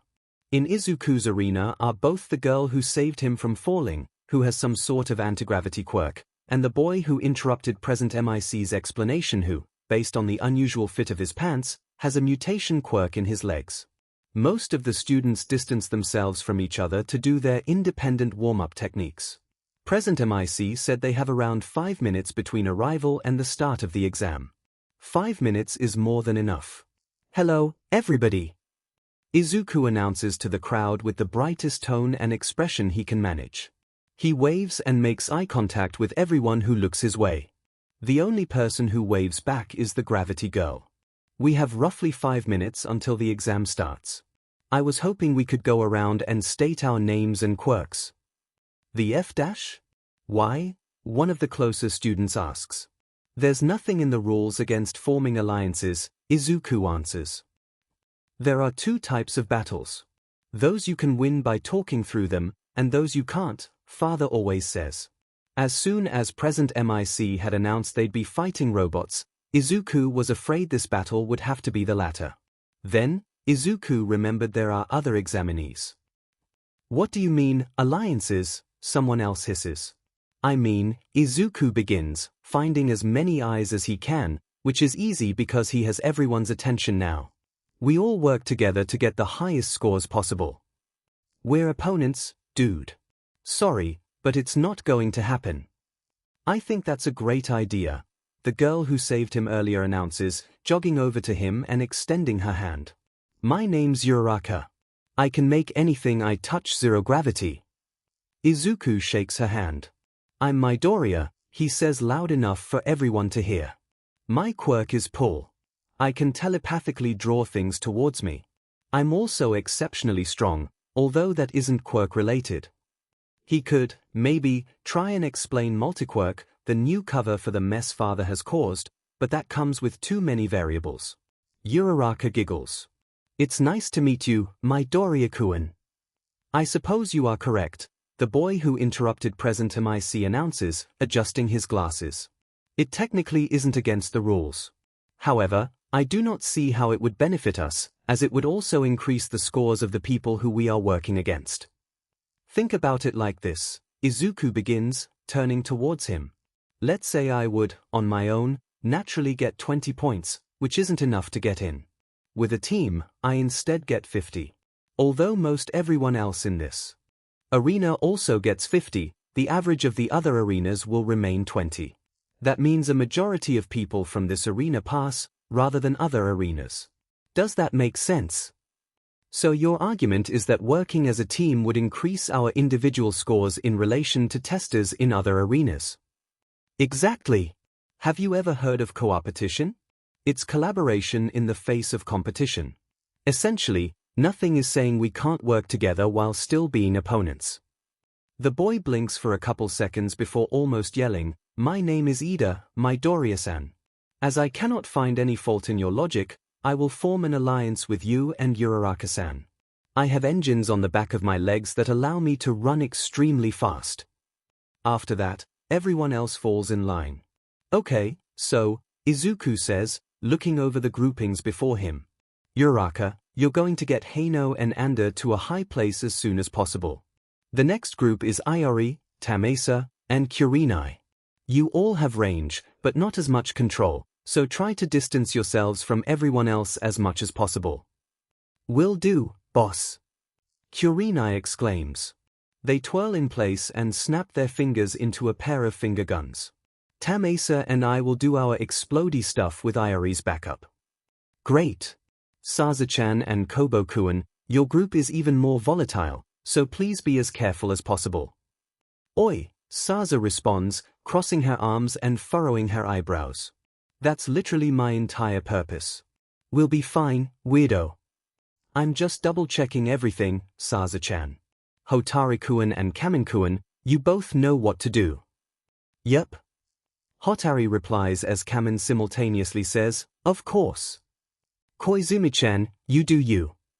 Wouldn't have it any other way. Hitomaro-kun, Yuichiro-kun, Mino-chan, and Nakagawa-chan, you all are closer combat, so please be careful. And someone have an eye on Hitomaro at all times. If they get injured at all, pull them out. I'm not a child, Midoriya. I can take care of myself, Hitomaro complains. Izuku just rolls his eyes. Moving on, we have Ida, Suda, and Wakita. Ida-kun, watch your corners. Suda-kun, don't overuse your quirk. Wakita-chan, Don't forget you have other limbs, too. Yes, Midoriya-kun. Ida exclaims as Suda throws a thumbs up and Wakita says, I won't. Before Izuku can cover the last group, the intercom buzzes to life. This is it, everyone. Go, go, go. The exam has started. Present MIC announces.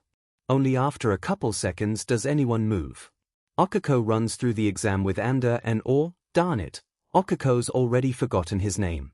She knows his quirk, though, metal discharge, and his hair is this pretty silver color, so she thinks that's enough information. Anda and Silver aren't her teammates for the entire exam, but Midoriya tasked her with getting them to the top of the tallest building as quickly as she can, so they run. They run past robots and past other students, not wasting any time. There!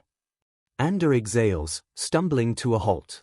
She points to a building just a couple blocks away. That one.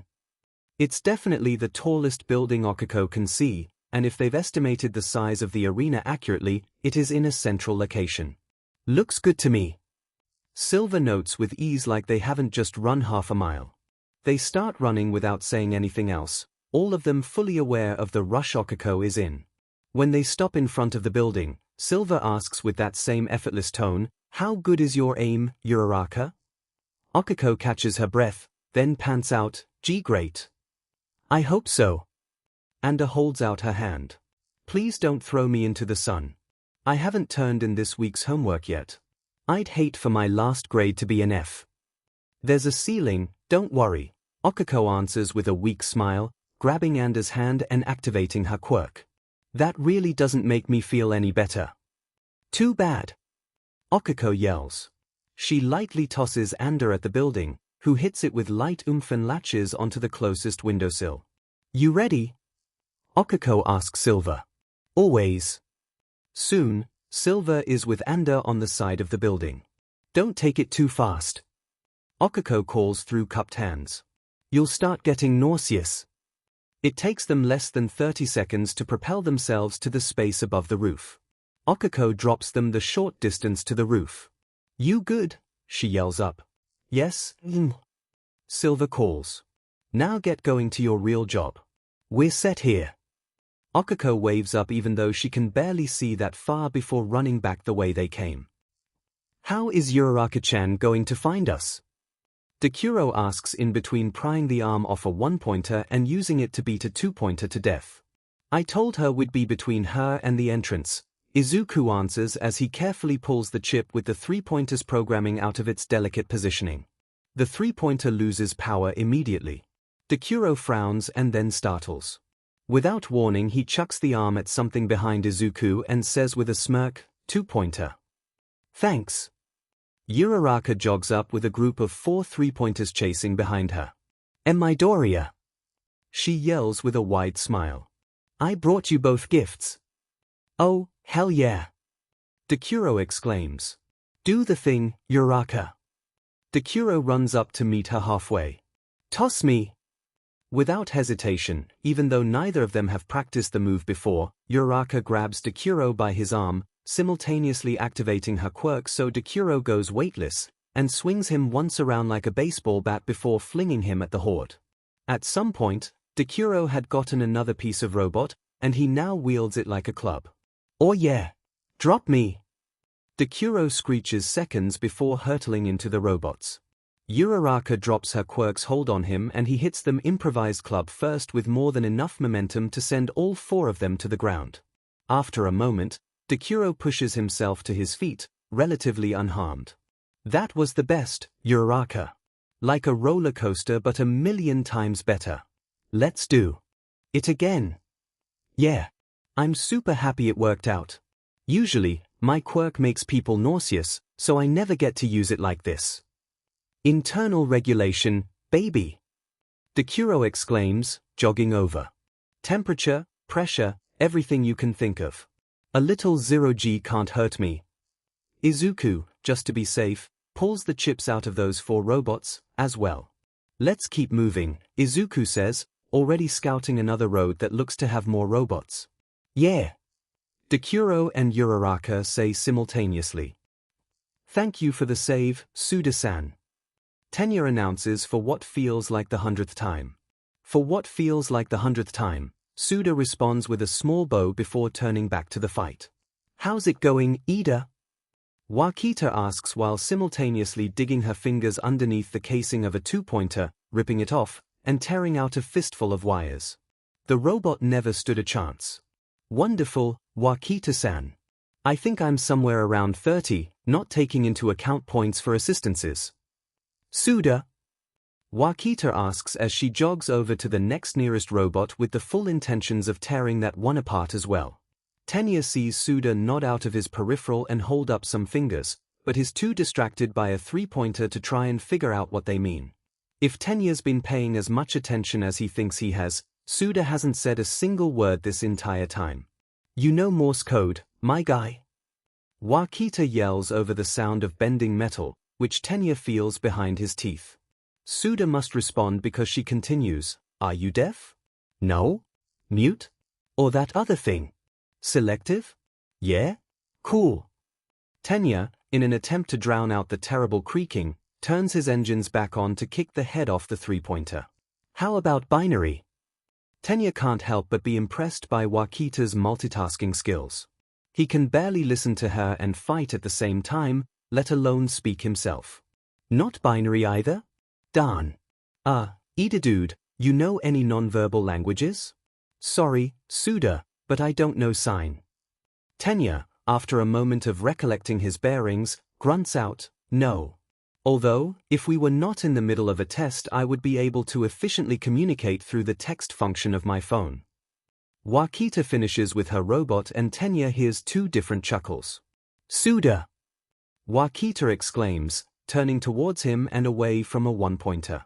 Suda pulls her out of the way of the one-pointer's attack with impeccable timing and aim that can only be his quirk, reflexes. Tenya had initially doubted the usefulness of reflexes, especially when paired with two strength-heavy players like him and Wakita. But Suda has been keeping them both out of trouble every second of the way. You laughed. Wakita says, completely ignoring the incident. Your laugh is so cute. Tenya may not be able to understand what Suda is signing, but based on his furrowed eyebrows and exaggerated movements, Suda is probably chastising her. Please try to be more careful, Wakita-san, Tenya tells her. We shouldn't make Suda-san use his quirk too much. He gets bad backlash, remember? Yeah. Drop the sans, legs. We're both the same age. Legs? Tenya shrieks. My name is Ida Tenya, if you've forgotten. Suda agrees with me. Legs fits you much better. What? Tenya would continue his rant, but he sees a one-pointer down another alleyway, and remembers they're in the middle of an exam. We should be getting a move on. We still need to score more points. What in all 12,000 episodes of One Piece is that? Deku screams, falling to his knees as buildings collapse around them. The hulking robot is bigger than the road. Every step it takes knocks down more and more buildings. That wasn't in the pamphlet. But there's a giant zero painted on its chest and Izuku knows it was. The zero-pointer. A roadblock. That's misleading advertising if Izuku's ever heard it. Run, Izuku tells Deku, who barely waits for the word to leave Izuku's mouth to shoot off in the opposite direction. Uraraka is standing a couple meters down, closer to the zero-pointer than either of them. And then a building collapses and Izuku can only watch as a chunk of cement falls atop her. It lands on her legs, but it's heavy and unwieldy and Izuku doesn't think he'll ever forget her cry of pain. Izuku closes the distance between him and Uraraka with measured steps while simultaneously reaching out to the zero-pointer with pull. It has so many pieces and they're all large but Izuku doesn't care. He needs to stop it. Emidoi Uraraka whispers from underneath the wreckage. I'm sorry. Izuku doesn't respond. He grabs the edge of the block with his hands as he takes hold of multiple pieces of the zero-pointer from yards away. A bolt in its left knee. A wire running down its spine. The lengths of its eye. And then he pulls the pieces with his quirk and pulls the block with his muscles as one for all courses through his body. Oh! Nedzu starts with a tone that Shouter nor none of the other teachers in the monitoring room can ignore. That's interesting. Interesting. Everyone freezes. Conversations die mid-word. Not even All Might's usual heavy breathing can be heard. The practical exam hasn't even started yet and Shouter's already just one more cup of coffee away from a heart attack. They're actually going to work together, Nedzu says. He enlarges one of the 10 feeds, Arena F. They're cooperating. Nemirai exclaims, shooting to her feet with such speed that she knocks her chair down. That's what you're telling me, right? Yes, it is. Before Nedzu can continue, Nemirai lets out a shriek. Shouter! Sheet, Shouter, you owe me $200. 200. Shouter groans and sinks deeper into the couch in an attempt to ignore her cries. Remember? Nemirai yells, leaning over the back of the couch so her face is just inches away from Shouter's. Remember? The first time we proctored, you were all, no one's gonna make use of Nedzu stupid. Loophole. Her impression of him is terrible, but Hisashi still laughs, the traitor. And I was like, oh, wanna bet? And then we did and now you owe me $200. Shouter exhales through his nose. Yes. I remember. Unfortunately. She squeals and claps her hands together. Yes. This is great. The best year ever. It's just 200. Shouter groans like he isn't living paycheck to paycheck. Just 200. Just. Kayoma, Nedzu says, silencing her. I appreciate your enthusiasm, but I must ask you to quiet down. Sorry, Nedzu. She skips back to her own seat, still smiling. So, Snipe begins. They're seriously working together. Yes. Nedzu exclaims. I'll turn on the audio. Normally, Nedzu is the only one with access to the audio of the 10 arenas. The others don't need it, as their only job is to ensure the examinees stay safe. All they need to do is watch the screens and be ready to interfere at a moment's notice. Painless, a short kid with fluffy, dark green hair says. Based on where he's standing, a bit in front of the rest of the students of his arena, he's taken some sort of leadership role. Shouter thinks he looks somewhat familiar, but doesn't recognize him. That sounds dangerous. You could seriously hurt yourself without even realizing it, Hitomaro-kun. That's the point, a tall, lanky kid with glowing blue eyes snaps. I'm the tank. No matter how much damage I take, I can keep going. Midoriya Izuku, Nedzu notes, pointing to the leader. We don't have time to argue, Midoriya says with a sigh. If you're comfortable with your hand-to-hand skills, join Yuichiro and Nakagawa. What are they doing? Hisashi asks, leaning forward with his chin on his hands and his elbows on his knees. Nedzu smiles and the image is straight out of Shouter's nightmares. Literally. Shouter has had multiple nightmares in which Nedzu gives him a pop quiz, Shouter fails, and Nedzu smiles exactly like that. He's splitting them up by skill set. Ranged versus close combat. Volatile versus contained. But, more importantly, he's organizing them based on how their quirks will interact. What do you mean? Well, for instance, Nedzu stops mid-sentence, which Shouter doesn't think he's ever done before. Just listen. Anda-chan, would you feel comfortable using bullets Heino creates? Midoriya asks. The girl in question startles and glances at another student. It's completely sanitary, the other student, most likely Heino, says. When she doesn't answer immediately, Midoriya speaks up again. Just a yes or a no, please. We're on a time crunch. Sure. It's fine. Anda Satoko can spit small items from her mouth at high velocities rivaling a rifle. However, her aim depends highly on the shape of the item, Nedzu states. Since we don't allow students to bring in outside materials, in its natural state, her quirk would be useless. This Heino kid can create bullets. Snipe asks. How? Metal discharge. He can release the metal within his body through his pores and solidify or mold it to his desire. It's fairly useful for close combat, as it has the potential to be used for both offense and defense. However, with Heino creating bullets for Anda, his effectiveness is incredibly increased. You're telling me that in 2 minutes, this Midoriya kid analyzed their quirks well enough to basically create hero duos? Vlad King interjects. they aren't only duos. There are groups of 3s and 4s, as well. Shouter, in all honesty, doesn't know what to think. He's impressed, definitely. No examinee has ever gone the teamwork route before and cooperation is completely underrated. But, Shouter still can't help but think this is all too good to be true. What's his quirk? Shouter asks. Whose? Nedzu replies with naivety he doesn't have. Midoriya's. Nedzu smiles back at him. I'm happy you're interested in an examinee, Aizawa, but that's cheating. You'll have to wait and see. Shouter clicks his tongue.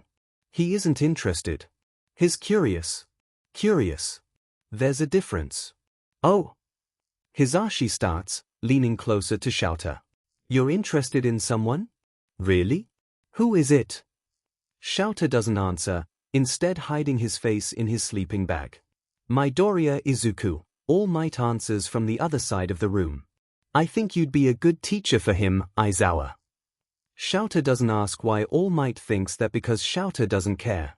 Seriously? Nemurai screams at the screens. He knows sign language, too? Who the F is this kid, the next Prime Minister? All Might's eyes widen. He does. Hey, walking megaphone, what are they saying? Nemurai asks, raising her eyebrows at Hisashi. Don't call me out like this, Hisashi grumbles as Nedzu zooms in on the two testers' hands. They're talking about the blonde's quirk, now, retry. Goodness, it lets him rewind time back to the last time he blinked. Oh, alright, that makes me feel better about myself. He can only do it once per blink and overuse of it gives him pretty bad migraines.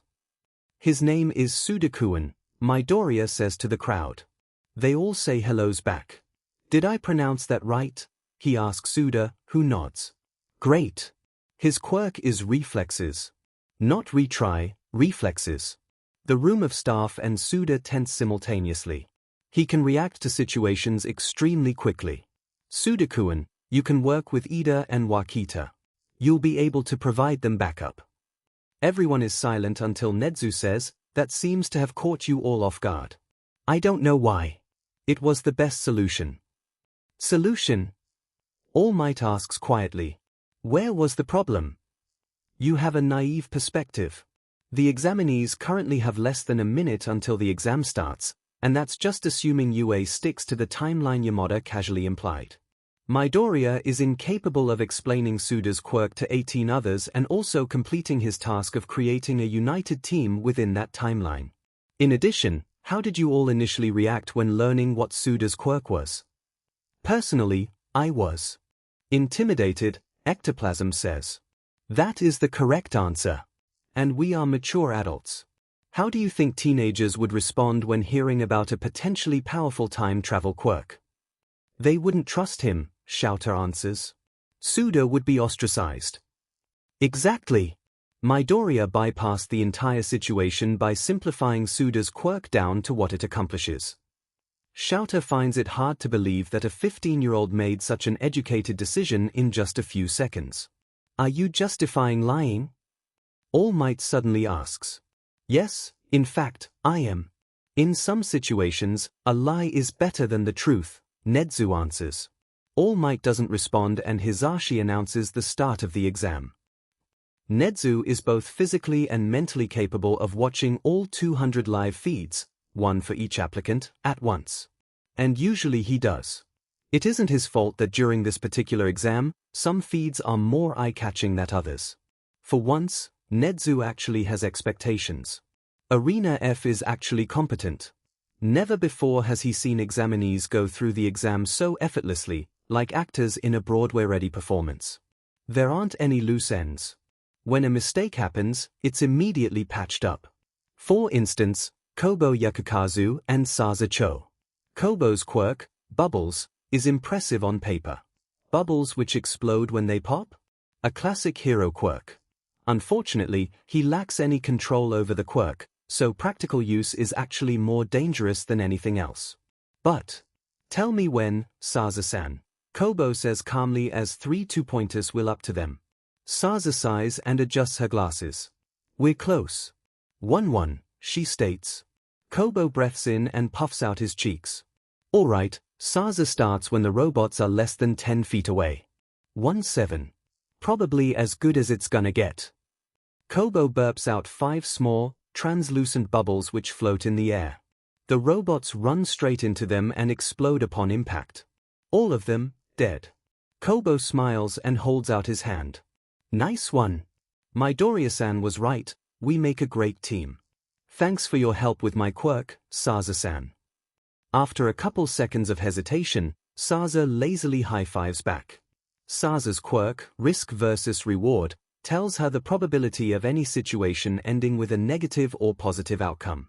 It doesn't have any physical applications on its own. Unless she has years of special training in hand-to-hand combat, which she doesn't, she shouldn't have any chance at passing the practical exam. In any other arena, neither of them would score more than 10 points. But, with the two of them working together, they are both already above 30. Nedzu can hardly believe it. It's time, Nedzu announces as he hands the microphone to Hisashi. Hisashi clears his throat and takes the mic. Nedzu somehow, he doesn't even have hands, he has paws, holds up 3 fingers and counts down silently. Nedzu hits the button right before Hisashi yells, only 5 minutes remaining, boys, girls, and other gender or agender teens. Good luck. The ground shakes even from the safety of the monitoring room. There are, after all, 10 zero-pointers out at once. Shouter groans and drinks his coffee. They have another 3 weeks of this crap. They are the best hero school in the world and, therefore, get a shit ton of applicants. He seriously debates finally suggesting that they outsource the process, because it's a 9-to-2 job during these 4 weeks and then a straight day or 2 of solid arguing during the actual decision-making. The entire process, despite supposedly being designed by Nedzu himself, takes 5 weeks in all and Shouter hates every minute. It makes him actually look forward to teaching which, in hindsight, might be the purpose. No one's gonna do it, Shouter grumbles. Come on, Hisashi whines. You never know. There are more than a couple good ones this batch. Arena F doesn't even need mentioning at this point. The chance is what is it again, Nedzu? Hisashi asks. Nedzu's ears perk up at the sound of his name. Oh? For an examinee to take on the zero-pointer? Based on past data, 1 in every 300,000, 467. Less than 10% of those who try will actually stick with it long enough to get rescue points. Shouter narrows his eyes at Hisashi. See? Hisashi just huffs, crosses his arms, and pouts. There's still a chance. For a couple minutes examinees run around with their heads cut off. Then, Hisashi cringes. If, he whispers before nodding to one of the monitors. That looks bad. One of the examinees managed to get stuck under a piece of rubble so heavy she can't get out from under it. And she's trapped right in the path of the zero-pointer. It's now or never, Hisashi, Shouter grunts. He really has no trust in teenagers these days. No, he needs to clarify that. He's never had trust in anybody. Humans are terrible creatures. It ends up being now, rather than never. Before Nedzu can finish saying, that's Arena F, Aizawa, I'd seriously reconsider, someone takes out the zero-pointer. Shouter can't follow what happens. The examinee Midoriya something, of course, struts calmly up to the girl and lifts up the large block while, in the background, the zero-pointer just collapses to the ground, powerless. What? The F-, Shouter deadpans, eyes wide with shock. Nedzu chuckles and the sound fills the room, silencing everyone else. Midoriya Izuku, he says, dropping his chin on his paws. His interesting, indeed. A shiver runs down Shouter's spine. Nedzu calling a living human being interesting cannot be a good sign. Someone clears their throat and another person sputters. Interesting? Are you sure? All Might inputs, voice cracking at every other syllable. He looks pretty normal to me. Nedzu doesn't look away from the screen. Normal? He united 19 strangers into near-perfect hero squadrons and, if the computer's initial calculations are accurate, they are. Nedzu programmed it himself. None of them scored below 60 points. Everyone is silent. Even Shouter doesn't have an answer. All he knows is that Midoriya is going to be a problem student for whichever teacher gets stuck with him. So, Nezu begins from the head of the table. Everyone has had a chance to look over the tentative class rosters. There's a chorus of yes. Shouter just grunts. Now, it's the decision-making part. Also known as, everyone sits around a table and talks at each other for 8 hours straight. Any questions or concerns? Snipe raises his hand and waits until Nezu gestures to ask, why didn't you admit more January 10 kids into the hero course? Most of them at least doubled the scores of almost everyone else, especially when you take into account rescue points. January 10 kids is the nickname they all gave the examinees in Arena F on that day, when Midoriya broke the exam. We were forced to weigh their scores differently. Otherwise, all of them would be admitted into the hero course, and we all know that would not have been the case if Midoriya had not interfered as he did.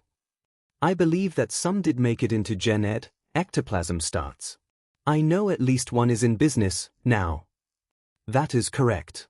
3 were admitted into the hero course, 3 into general education, 1 into business, and another into support, Nezu answers.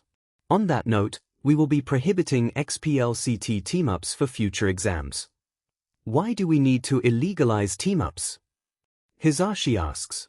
They weren't illegal before. It was unnecessary to make them illegal when no one considered them an option. Now that they've been put on the table, we need to take them off. Hisashi grumbles something incomprehensible, but doesn't continue. After a moment of silence, Cementos asks, I have a question, without raising a hand. Go ahead, Nezu prompts. Mineta-kun has a disciplinary record. He has numerous complaints of lewd behavior and verbal harassment from his middle school. Even though no disciplinary action came from them, this would usually disqualify someone for admittance, let alone the hero course. Nezu taps his pen against the table a couple times before answering. Yes, Mineta-kun is a special case. I have decided to give him the benefit of the doubt and a second chance. He did score high enough in the practical exam to qualify for the hero course, and his written exam scores were of the top 10% of the applicants. You're going to let a possible SXL predator into the hero course because he scored well? Nemurai hisses. Nezu doesn't flinch. Yes. F this sheet, Nemurai announces, fists clenching. Let's vote on it. I apologize, Koyama, Nezu starts, his expression unchanging. But we cannot vote on this issue. It comes from above me. Above you? The funding committee, Shouter deadpans, the even tone of his voice not at all reflecting his anger. Yes. F dash. Nemurai yells, shooting to her feet. In a hurry, she packs her bag, stuffing papers in without care. I won't be a part of this, Nezu. She storms out. After looking between Nezu and her, Hisashi runs after her. Anything else? Nezu asks like the entire confrontation never happened. All Might raises his hand, obviously shivering with nerves. Yes, All Might. I know it's my first time at UA and all, so this is probably a stupid question, but why exactly do we need to enroll Mineta-kun? Shouter grunts to claim the answer. Mineta-kun's family is a big donor. If we don't admit Mineta-kun, they'll stop donating, and UA will lose that portion of their income. Aizawa is correct, Nezu continues. Although we are required. Required is a strong word, Shouter interrupts quietly. Nezu continues like Shouter never spoke. To admit him, we will be able to expel him during the school year if it comes down to it. I would like to say, Vlad King begins, tone carefully even, although I understand why you feel the need to admit him, please consider the image this presents to our students. I have, Nezu states. No one can say anything to that because they all know it's the truth. How'd the exam go? Toshinori asks even though he knows exactly how the exam went. He watched the recordings at least 3 times. I think it went really well. The written exam wasn't too bad and I think I made some friends during the practical. I discovered I can use one for all strength enhancing and another quirk at the same time, which is pretty cool. Strength enhancing. Midoriya's been treating one for all like any other strength enhancement quirk, which Toshinori supposes is fine. However, it means he's stagnated at less than 1% of one for all's potential. Midoriya could be so much stronger, If only Toshinori knew how to change Midoriya's perspective. On the plus side, Midoriya's caution with the quirk means there's very little, if any, possibility of injury. We all exchanged numbers, Midoriya says, probably to fill the silence. Midoriya's never been comfortable with silence. We have a group chat with all 20 of us. It's sort of crowded, but it's fun. Toshinori pauses eating his sorbet to contrast Midoriya's experience at UA's entrance exam with his own. In short, his had been chaos. He doesn't remember it very clearly anymore, but he does recall the mad rush of adrenaline during the fight for points. He remembers the feeling of competition, like every other examinee is there just to take points away from you. He remembers punching so many robots that he bruised his knuckles. Midoriya's exam had been nothing like that if he was able to make friends during it. Toshinori wants to ask Midoriya what drove him to make an alliance out of his entire arena, but he can't. There's another question he has to ask, first. Midoriya-kun, Toshinori starts, looking above his successor's head, about what happened after I gave you it? When we were here, at Frozen Delights and Yumi-san asked who you were. Toshinori's throat tightens shut and he can't force himself to ask the question. Yeah. Midoriya asks like nothing's wrong. You Toshinori swallows and tries again. He doesn't know why he feels so nauseous. Midoriya is Midoriya. It isn't like Toshinori is asking anything bad. It's just a question. How did you lie so easily? He finally squeezes out. Midoriya's eyes widen and, for a moment, that's his only reaction. What do you mean? He asks quietly. When you told her, you're my nephew. Toshinori tries to read Midoriya, but he just looks confused with his wide eyes and parted mouth. I mean. Midoriya says, I just did it. He shrugs, but doesn't say anything else. Toshinori frowns. I suppose a better question would be, why? Midoriya straightens his back and looks at nothing in particular. I didn't see any other option, he answers almost immediately. What drove Midoriya to believe lying is the only option? When and where did this happen? Toshinori coughs into his fist as a placeholder and glances around the shop in hopes he'll find the answer. You could have told the truth, or a version of it. I wasn't aware what she knew about you, Midoriya says without inflection. If I told her you were my physical trainer and she had no idea about your connections to the hero industry, that would just raise more questions. Toshinori frowns at the effortless rebuttal. You could have avoided the question. Told her your name and nothing else. Midoriya just shakes his head. She'd be intrigued by the mystery. The longer we avoided the question, the more desire she'd have for an answer. Toshinori sinks into his chair, defeated. You could have. Let me answer it. And what would you have said, Yagi-san? Midoriya smiles finally and the atmosphere is normal again. Yes, that would have gone so well. He rolls his eyes. We're in agreement, then? Lying was the safest way to handle the situation. I'm not happy about it, but I can't argue. There are still so many unanswered questions, but Toshinori supposes he can save those for another time. Or maybe never. Have you gotten your quirk re-registered yet? Toshinori asks, instead. Yeah. Just before the exam. They named it Multiquirk and told me it's level silver. Random quirk generator was only blue. That's 6 whole levels higher. Toshinori startles. Silver? When he had one for all, it was bronze. Silver is an entire metallic higher. Did they give you the whole metallic speech? About the increased regulations? Midoriya nods. I got an entire folder of information. I haven't finished reading it yet, though. I could summarize everything I remember. I'm sure it's not everything, but I have to know quite a bit as a hero. I've also been bronze since my quirk came in, so I have that going for me. That would be helpful, thank you. Toshinori thinks for a moment about where to start, then asks, I'm assuming you know the basics about the quirk power classification system? The differences between rainbow and metallics? Of course. The main difference is regulations and repercussions for illegal quirk usage. Quirks under a rainbow threat, ranked purple to red, all face the same baseline punishment. Metallics, as they have an incredibly higher threat level, face harsher, more individualized punishments. Toshinori nods along as Midoriya speaks, but stalls by the time he finishes. Threat level? Toshinori asks. I was always taught quirks were classified by power output, not threat level. Midoriya shrugs. Power, threat. What's the difference? Toshinori can't think of an argument, so he continues. Well, the process for getting a hero license is different for someone with a metallic quirk versus a rainbow quirk. Really? Midoriya asks. Well, not really different, just slightly longer.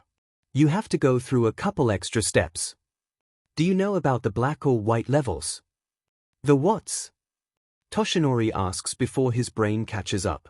Wait, are those the levels above metallic? Yup. It goes blank, rainbow, metallics, black, white. I actually don't know if any quirk has ever been classified under the white code. That's probably for the best. Toshinori's one for all is at the lowest metallic level. He can't even begin to comprehend what a white-leveled quirk would look like. I don't know about a quirk at the black or white level, unfortunately, Toshinori answers. If you're really interested in it, I'm sure Nezu knows. The principle of UA? Midoriya asks, and it's only then that Toshinori realizes what is said. Oh no. Now Toshinori is imagining Nezu and Midoriya in the same room. That's definitely a recipe for disaster. Toshinori starts, but he knows it's too late. Maybe I will ask him, Midoriya says with a smile much too innocent to actually be innocent. A number of days later. The Midoriya household doesn't get mail. All for One set it up this way specifically, years ago, when it was just Inko and him. Where other houses get bills and advertisements and magazines, the Midoriyas don't get anything. So, when a thick paper folder falls through the never-been-used mail slot, it can only be one thing. Izuku's acceptance letter. Izuku is, right now, still at school. All for One opens the folder, hoping he won't have to pull out the text-to-speech app on his phone. I am here. The letter announces in All Might's voice, as a hologram. Of course it's a hologram. At least there's audio. Surprise! I'm teaching at UA. Oh, wait, you already. What? I need to get to the point? Alright. Congratulations, Midoriya Izuku. As you probably already guessed, you made it into UA's hero course. Class 1A, in fact.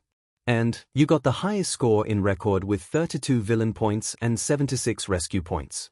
I'm sure you can figure out what rescue points are if you haven't already. Right. The point. Your total is 109. And that's not all. Uraraka-chan was so moved by your heroic deeds she came to us with this request. The audio fizzles, but that's the only warning All for One gets before a girl's voice replaces All Might's. He probably got enough points, but he saved me, you know? I want to make sure he gets in, and he deserves them more than me, anyway. Could you please give half of my points to him?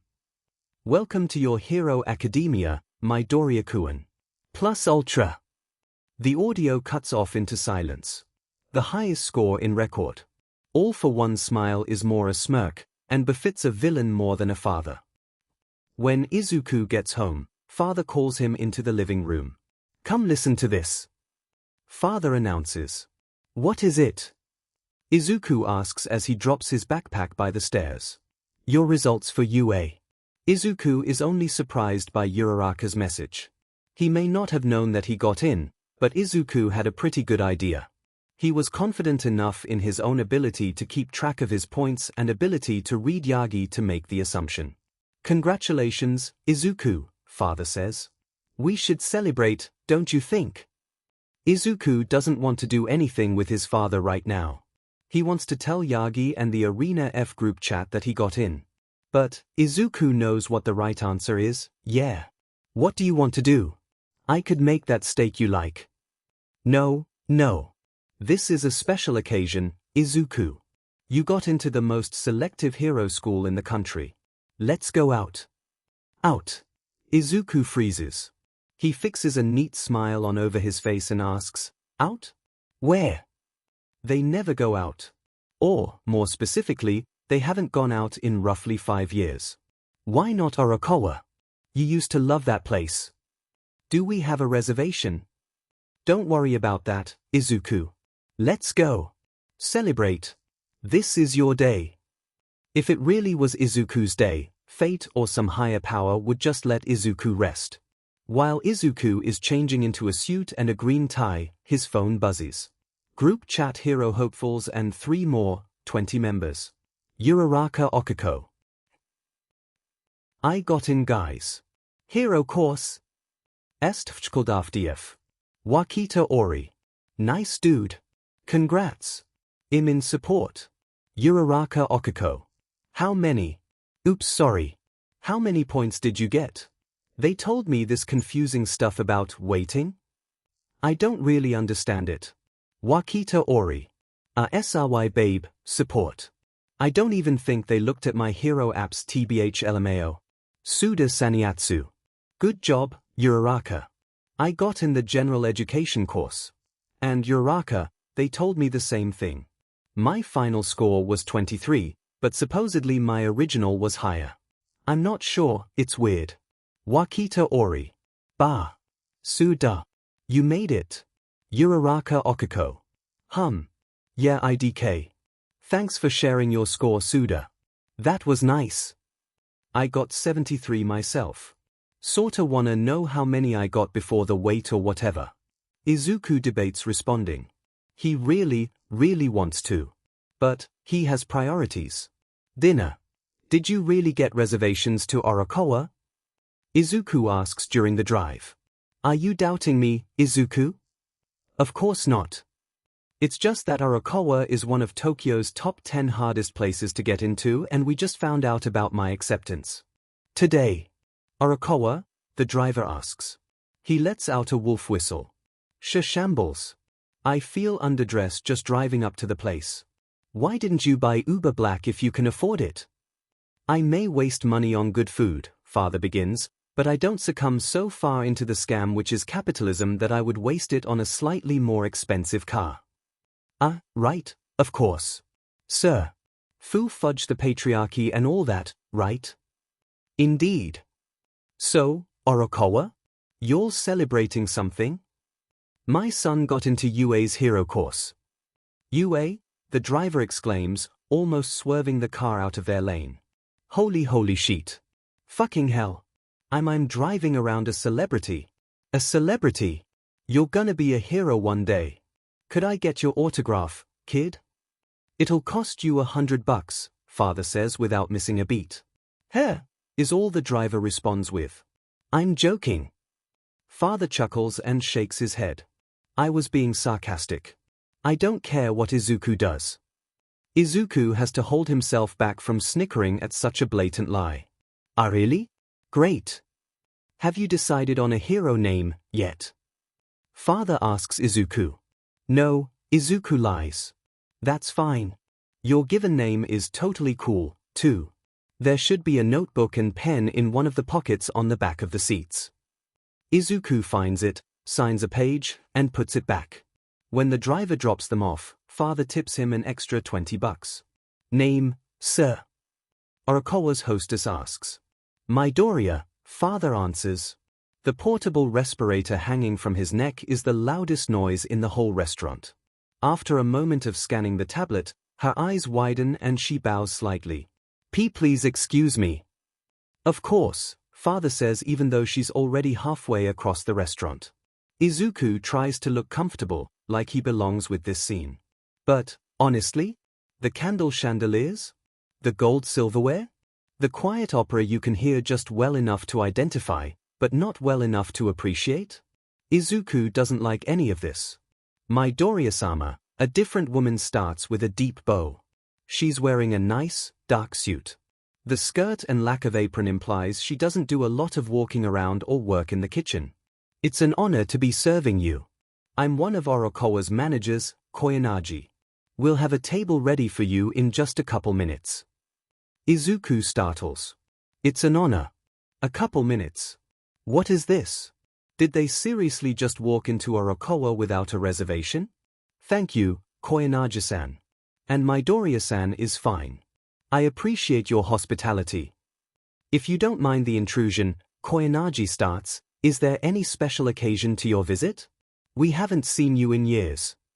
Father drops a hand on Izuku's shoulder and pulls him to his side. My son got into UA. Really? She glances at Izuku for just a moment before looking back to his father. Congratulations. I'm happy for you. The smile plastered on her face is obviously fake, and her words are even less honest. Izuku is used to it, though, the pandering. Two patrons pass by them. Silently. After the door closes behind them, Koyanagi says, "Your table is ready, sir." She takes them to a small, two-person table in one of the corners and tells them Takei will be their waiter before she leaves. So, Izuku, father starts, holding the menu like he can read it. You got first place. Are you happy? Definitely, Izuku answers because it's what father wants to hear. It still hasn't sunk in yet. Izuku doesn't know if it ever will. He can hardly believe he actually got into UA. He probably won't until he walks into class. His first place is probably a mistake, too. My name is Takei, their waiter says with a bow of his head. May I get either of you something to drink? An appetizer? They both get water. No appetizer. Why don't you tell me how you beat UA's record? Father asks. Do you know what you're ordering? Izuku answers. Of course, beef. Do you? Not yet, Izuku says, scanning the single-paged menu. How about the beef? It's what you always used to get as a kid. Izuku doesn't even consider something else. You're right. I forgot. I'll go with that. Great. Father sets his menu down. Now, the exam. I want to know all the details. How did my own son beat the previous record? Izuku crosses his legs at the ankles and pulls them under his chair. I didn't really do anything special. Izuku pauses as the waiter drops off their drinks and they order their meals. Nothing special, father picks back up. I'm sure you're underselling yourself, but continue. Izuku shrugs. I mean, I did what I always do. I talked. I convinced a couple of the other applicants to work with me, and I'm pretty sure UA gave me some extra rescue points for it. I used Paul to take out a number of the robots, but I don't think I got an impressive amount. Most of your points did come from rescues, father notes. You think that's due to the alliance you built? Probably. Father hums for a moment. That doesn't sound accurate. I'm sure they give out rescue points for actively protecting others or putting yourself in the line of danger, not something passive like that. Yours could be a result of your team, but I don't think it's a direct correlation. There isn't a question in there. But, father is expecting a response. That does make sense. But? Father asks. Izuku shakes his head. There isn't a but. I'm definitely hearing a but. Father says it with a smile. It sounds light. But, he isn't going to give it up. Izuku bites his lower lip before saying, another applicant in my alliance only got 70-some points, and the only difference between our performances that I can think of is that I'm the one who organized us. Another student. There's a reason Izuku didn't want to go down this train of topic. Yes, father. So you've been in contact with another student. Why didn't you tell me? You know I love hearing about your friends. It just never came up and I ended up forgetting. Sorry. Father frowns. Forgetting? You two must not be very close, then. Or did you just not want to tell me? Izuku doesn't have a choice in his answer. We only met through the exam, father. We aren't close at all. Father clasps his hands together and places them on the table. He leans forward to say, so you can't even make a friend. I see. Maybe you aren't good enough for UA after all. Izuku tenses. His heart pumps blood through his body at a speed fast enough to make him boil. He should be used to it by now. He should know better than to let what father says get to him. But it still hurts. Neither of them say another word until the food arrives. This really is delicious, father remarks like nothing happened. It is, Izuku responds with a small smile that probably doesn't reach his eyes. Definitely worth the money. I agree. There are some things you just have to pour money into to get the full experience. Food will always be one of those. After their plates have been cleared, father frowns and says, "I'm sorry, Izuku. Sometimes I speak before thinking, you know that. I went too far earlier." Izuku smiles and uncrosses his legs. "No, don't worry about it. It really isn't a big deal." It really isn't. Izuku should be used to stuff like that by now. It's just how father communicates. Father's frown deepens. "Are you going to forgive me?" "Ah. Sorry, of course. I forgive you." Father smiles. "Let's get desert, then. Today is your day, after all." Izuku finds his classroom with reasonable ease. The maps pinned in various locations around the campus, although convoluted, offer all the information he needs to find 1A. He's 30 minutes early, so he expects no one else to be there, but after opening the door he finds 3 other students. "Midoriya-san." Ida calls from the other side of the classroom, already stalking towards him. "It's a pleasure to see you again. How have you been these past few weeks?" Izuku recognizes one of the 2 as Todoroki Shoto. The other, a young woman with a dark ponytail, he doesn't know. "I've been great. How are you?" Izuku replies. "Pretty good. Let me introduce you all. Midoriya-san, this is Todoroki Shoto and Yorozu Momo. Todoroki-san and Yorozu-san, this is Midoriya Izuku." "It's nice to meet you, Midoriya-san," Yorozu says, walking up and extending her hand. "And you, Yorozu-san?" When Todoroki doesn't move to repeat the gesture, Izuku steps up to him. "It's a pleasure to meet you, Todoroki-san." Izuku is met with nothing but the orange red of suspicion and hostility and aggression. Todoroki doesn't say anything, but his glare and aura convey paragraphs. After a moment of awkward silence, Ida exclaims, "Midoriya-san." When Izuku turns around, Ida is in a bow bent at his waist. "I want to offer my most sincerest gratitude." Izuku doesn't trust what empathy is telling him. There is no way Ida is being serious. "I received an extra 30 points in rescue points and, even taking into account UA's waiting, I got 61 points. Thank you very much for your assistance." He isn't lying. Isn't he lying? He has to be lying, but empathy is saying Ida's telling the truth. Izuku opens his mouth, closes it, opens it again. Then, he does what he always does. He smiles and says what Ida wants to hear, "You're welcome." "Did you help Ida-san during the entrance exam?" Yorozu asks as Ida straightens his back. "Not really," Izuku answers as Ida exclaims, "Definitely." Ida shoots Izuku a raised eyebrow, but just clears his throat and continues. "Midoriya-san convinced our entire testing arena to cooperate. Due to the nature of rescue points, it greatly increased many of our scores." "Wow," Yorozu starts. "That's impressive." Izuku just smiles and lets the words wash over him. Katsuki arrives with 10 minutes to spare. Izuku, after much debate, pretends Katsuki doesn't exist. It's hard. Not saying hello or waving makes Izuku physically nauseous. It goes against everything his father has taught him. But he knows it's what Katsuki wants. Katsuki ignores everyone else, even the kind Kirishima who's been introducing himself to everyone. Izuku gets a text message 3 minutes before class starts. Ida does, too. It's from Uraraka-san, Ida says. She has gotten lost and cannot find the classroom. She is requesting assistance. Izuku jumps to his feet. "I'll help her." "Would you like me to come with you?" Ida asks. "Only if you want to. I can't promise we'll make it back on time." "I shall remain here, then. Good luck, Midoriya-san." "Thanks," Izuku says before leaving the classroom. Izuku picks a random direction to walk and calls Uraraka. "Midoriya. Thank you so much. I'm on the 3rd floor somewhere. Do you see any signs?" Oh. Support, 3H. Is that good?" "It is.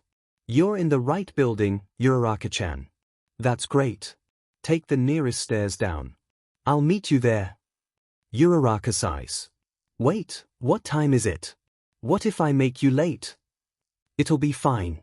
It's the first day of class and UA is a big campus. The teacher is bound to be lenient during the first few days. Izuku stands at the bottom of the stairs and hears Uraraka ask, "Are you sure?" through both his phone and up another floor. "I'm sure," he yells and hangs up the phone. Uraraka jogs down the last flight and greets him with a smile. "All right. If you say so." After a moment of walking to their room, Uraraka asks, "Does everyone else seem nice?" "Yep," Izuku answers. "I don't know them too well, but they seem pretty cool." "That's good." They stop in front of the door. "Okay," Uraraka exhales. The moment of truth. "You nervous?" Uraraka chuckles. "Just a little bit. The first days are always the worst, you know? New people, new." Uraraka keeps talking, but Izuku doesn't hear her anymore. He's distracted by the sound of intentionally shallow breaths, by the light gray aura illuminating the hallway, by someone trying to sneak around. Izuku is back in his kitchen at 2 in the morning, trying to steal a handful of cereal because he hasn't eaten in 3 days, and father is sneaking down the stairs. He instantly scans his environment for somewhere to hide. When he finds nothing but a door he doesn't recognize too risky, he doesn't know how loud the hinges are, he falls back on his last resort. He'll find him first. They make eye contact from across the hallway. Shouter has nothing against eye contact, but he is currently deep in stealth mode, as deep as he goes for his hero missions. Like this silent, barely breathing, slithering across the floor in his sleeping bag, he doesn't have a presence. He barely even exists. So, the fact that a 15-year-old just found Shouter's eyes while in the middle of engaging in a conversation is more than a little disconcerting. Shouter doesn't know how to react. Before he's forced to, the student, effing Midoriya Izuku, the kid who broke the entrance exam and got Shouter $200 in debt, raises an eyebrow and signs like he knows Shouter will understand him. It's just 2 words, but those 2 make the situation even more complicated. Eraser and head. It's a question if his raised eyebrow and shrugging shoulders are anything to go by, but Midoriya shouldn't even really know who Eraserhead is, let alone be able to recognize him by nothing but his face. Shouter swallows and tries not to let his worry reach his face. As an underground hero, the underground hero, stealth and anonymity are his 2 strongest suits. In less than 5 seconds, Midoriya, an untrained teenager, has surpassed both of them. Shouter slides up to his feet and signs back with his usual sloppy motions. If they are a little more stilted than usual, at least Hisashi isn't around to notice. Midoriya Izuku. Midoriya just smiles and returns to his conversation. What the F dash? How is Shouter supposed to make a dramatic entrance now?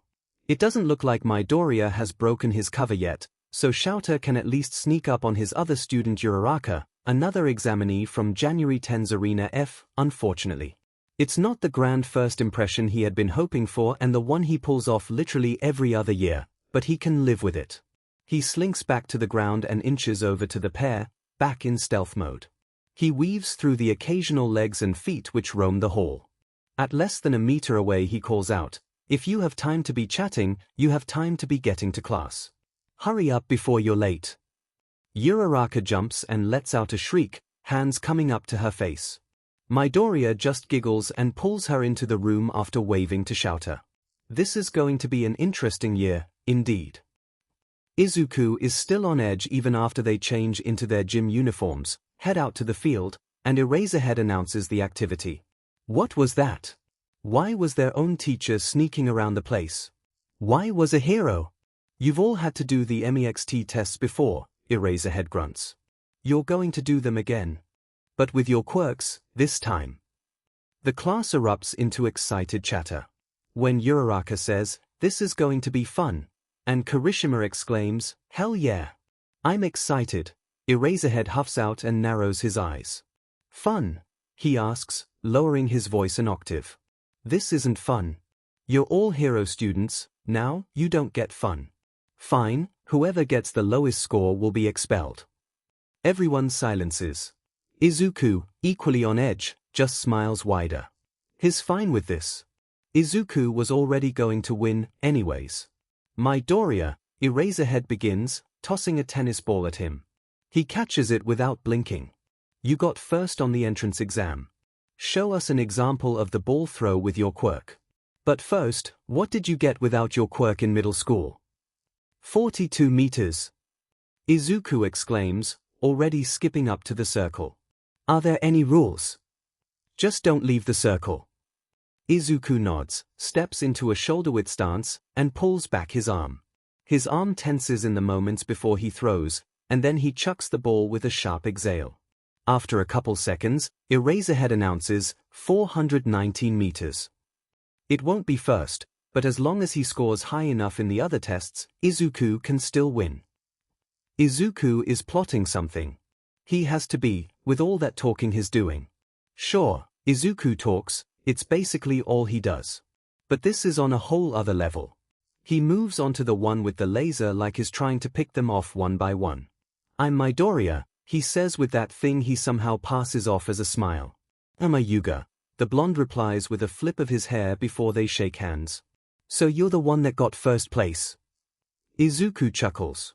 Yes, I suppose I am. What's your quirk? Super strength? That's a tad cliché, don't you think? You could say that, yeah. But I don't mind.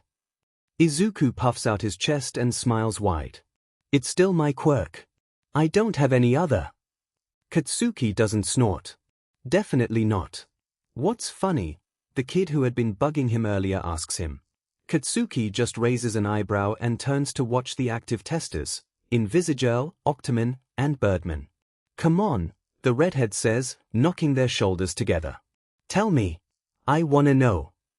F off, Katsuki growls under his breath. The dude just chuckles. Your quirk is pretty cool, man. He wraps an arm around Katsuki's shoulder. Let's be friends. Katsuki pulls away. Not gonna happen, he insists as he distances himself. Sounds great. My name's Kirishima. Let's exchange numbers later. I don't want to go through 20 individual scores, so here's the final lineup, Aizawa says, flipping his screen around. All 20 of them huddle around it, trying to find their names. Okako finds hers in 11th place, which is pretty good. She could have done better, of course, but it isn't bad at all. In first place is Midoriya, which is only surprising because some of the others definitely stood out more than him. The kid with the explosions and the icy one who she's pretty sure is Endeavor's son but doesn't want to make assumptions were both flashier than him, as was the girl who could create things from her own body. Last place is someone named Mineta-kun and is likely the boy with the purple ball for hair if his crying is anything to go by. You can't expel me. I passed the entrance exam, he pleads, hands clasped together. He'd be begging if only he were kneeling. Aizawa sighs and, after another solid minute of Mineta's sobbing, finally grunts out, no one is getting expelled. It was all a logical ruse to ensure you put in maximum effort. Mineta lets out a cry of relief and collapses at Aizawa's feet, muttering out platitudes. Okako jogs over to Midoriya and shoots him a smile. Congratulations, Midoriya. You got first place. That's really cool. He smiles back at her. I'm still trying to wrap my head around the infinite score you got on the ball throw, Uraraka-chan. He shakes his head fondly. That was beyond my expectations. It wasn't really that much. Okako drifts off. Midoriya-san. Ida interjects, clamping towards them with sharp, jerky motions. Congratulations on receiving first place in the quirk apprehension test. You have more than proved that you are well prepared for the hero course, and for that you have my utmost respect. Thank you, Ida-kun. You did well, too. Don't sell yourself short. Of course not. Ida replies. I am simply acknowledging your own accomplishments. You too, Uraraka-san. 11th place is commendable. Okako spins around to better look at Ida. Right back at why. Now, Aizawa drawls, somehow managing to steal their attention despite being the quietest of all of them. Hurry and get back. It's lunchtime. There's barely anyone in the cafeteria. Uraraka exclaims. Are we sure this is the right place? Yes, Uraraka-san. Only the hero course students are required to show up today, which is why attendance is lower than you might expect. Ah, that explains it, thanks Ida. As they walk up to the counter, Izuku says, I'm sort of sad we won't get to see the others, though. Uraraka pouts. Yeah, same. Do not fret. Ida announces. We will have ample opportunities to interact with them in the near future. That's right. Maybe we'll even get to see them tomorrow. Izuku replies. I hope so. Uraraka and Ida both order their lunch and the three of them find an empty table. You aren't eating lunch rush's food? Ida asks. Nope, Izuku answers. My father's a sort of health nut, so I have a fairly strict diet. Fairly is a weak word to describe father's attitude towards food, but it's not like Izuku can just tell them the truth. Uraraka and Ida coo as soon as Izuku opens the lid to his homemade meal. I have to say, Ida begins, adjusting his glasses. That is an incredibly well-balanced meal. You have proteins, vegetables, and grains. I have no complaints. It's so fancy. Uraraka exclaims, squirming in her seat. Did your mother make it for you? No, Izuku begins, cracking his chopsticks apart. I made it myself. Really? I had no idea you were good at cooking. Izuku shrugs. I wouldn't say good. I get by. Why don't we test Uraraka-san's theory? Ida asks. Would you be willing to let us taste your cooking, Midoriya-san? We can directly compare it to lunch rush's. After a moment of consideration he says, I suppose there's no reason not to. He places a dumpling on each of their plates. This is really good. Uraraka exclaims, mouth still half full of food. Ida at least waits until swallowing to speak. This is definitely above par, Midoriya-san. Good job. Izuku smiles, says his thanks, and goes back to eating. What do you think about Aizawa-sensei? Uraraka asks. I thought all of UA's teachers were heroes, but I don't recognize Aizawa-sensei at all. I'm in the same boat as you, Uraraka-san. It may be that either that rumor was incorrect, or we are simply unable to match him with his hero identity, Ida answers. You think he might be a hero? Izuku swallows his bite of food before saying, he is. He is? Uraraka asks, leaning forward over the table. Which hero is he? Tell us, Midoriya. Ever heard of Eraserhead? Izuku asks, already pulling out his phone. Who? Ida and Uraraka say simultaneously. Izuku smiles. Here, it's a good introductory paper. He's an underground hero, so there isn't that much information on him. Uraraka takes Izuku's phone and holds it so Ida can read it, as well. As Izuku is finishing his meal, Ida asks, is this legitimate? Scroll to the next page, there's an annotated bibliography. Ida nods along as he scans it, then his eyes widen. Goodness. I wouldn't have ever considered a .NET forum a reliable source before, but this has convinced me. It depends on how you use it, Izuku adds. If you use it by itself, it's unreliable. If you have .orgs or edus to back it up, you should be fine. Ida adjusts his glasses. I'll have to reconsider my entire approach to writing research papers, now. Where did you find this one? It's extremely well written. I would love to read more pieces by the author. Izuku hesitates for less than a second before answering, I don't remember, unfortunately. If I ever find more, I'll let you know. I'd appreciate it. You really think Aizawa-sensei is Eraserhead? Uraraka interjects like she's been holding the question back. She hands Izuku his phone. I really do. It is a reasonable assumption, Ida says. They have comparable physical appearances and that scarf is unique. I really hope Aizawa-sensei is Eraserhead. He sounded so cool in that paper. Like a sort of secret vigilante, but legal, you know. Not really, but feel free to continue, Ida answers. Uraraka chuckles. I mean, most heroes do big jobs with lots of media attention, right? But Eraserhead does the shadowy, smaller stuff that the other heroes don't want to do. Isn't that cool? Yes, I think it is cool. Izuku smiles. whether it reaches his eyes or not. Well, Izuku doesn't think his smile ever will. After classes are over, Eraserhead no, he should probably call him Aizawa, now says, Midoriya, stay behind for a minute, if you can. Izuku freezes. His mind derails to the myriad of possible reasons why Aizawa might want to speak with him alone. Did Izuku accidentally cheat on the entrance exam? Did Aizawa find out that essay was his? Did someone discover the lockpicks in his bag, which are both illegal and against school policy? Have they finally realized he actually has no right to be a UA student because he'll never be good enough? Even a minute after everyone leaves, Aizawa doesn't say anything. Did you need something? Izuku asks, managing to keep his voice steady through experience alone. 2 things, Aizawa finally starts from behind his desk. 2? Which 2 could they be? 1, you owe me $200. 2, tell me more about your quirk. $200? Yup. 200. Pay up. Izuku's heart rate skyrockets. Exactly how long do I have to get this to you? Aizawa watches him for a moment before sighing. It's a joke, kid. Right, sorry. He doesn't feel any better. Aizawa waves a hand. Don't worry about it. I deadpan. Izuku smiles because he has nothing else to do. Well, why don't you explain it to me? So I understand it. Years ago, I bet that no one would ever form a team during the entrance exam. Then you happened. Oh. Izuku frowns. Sorry.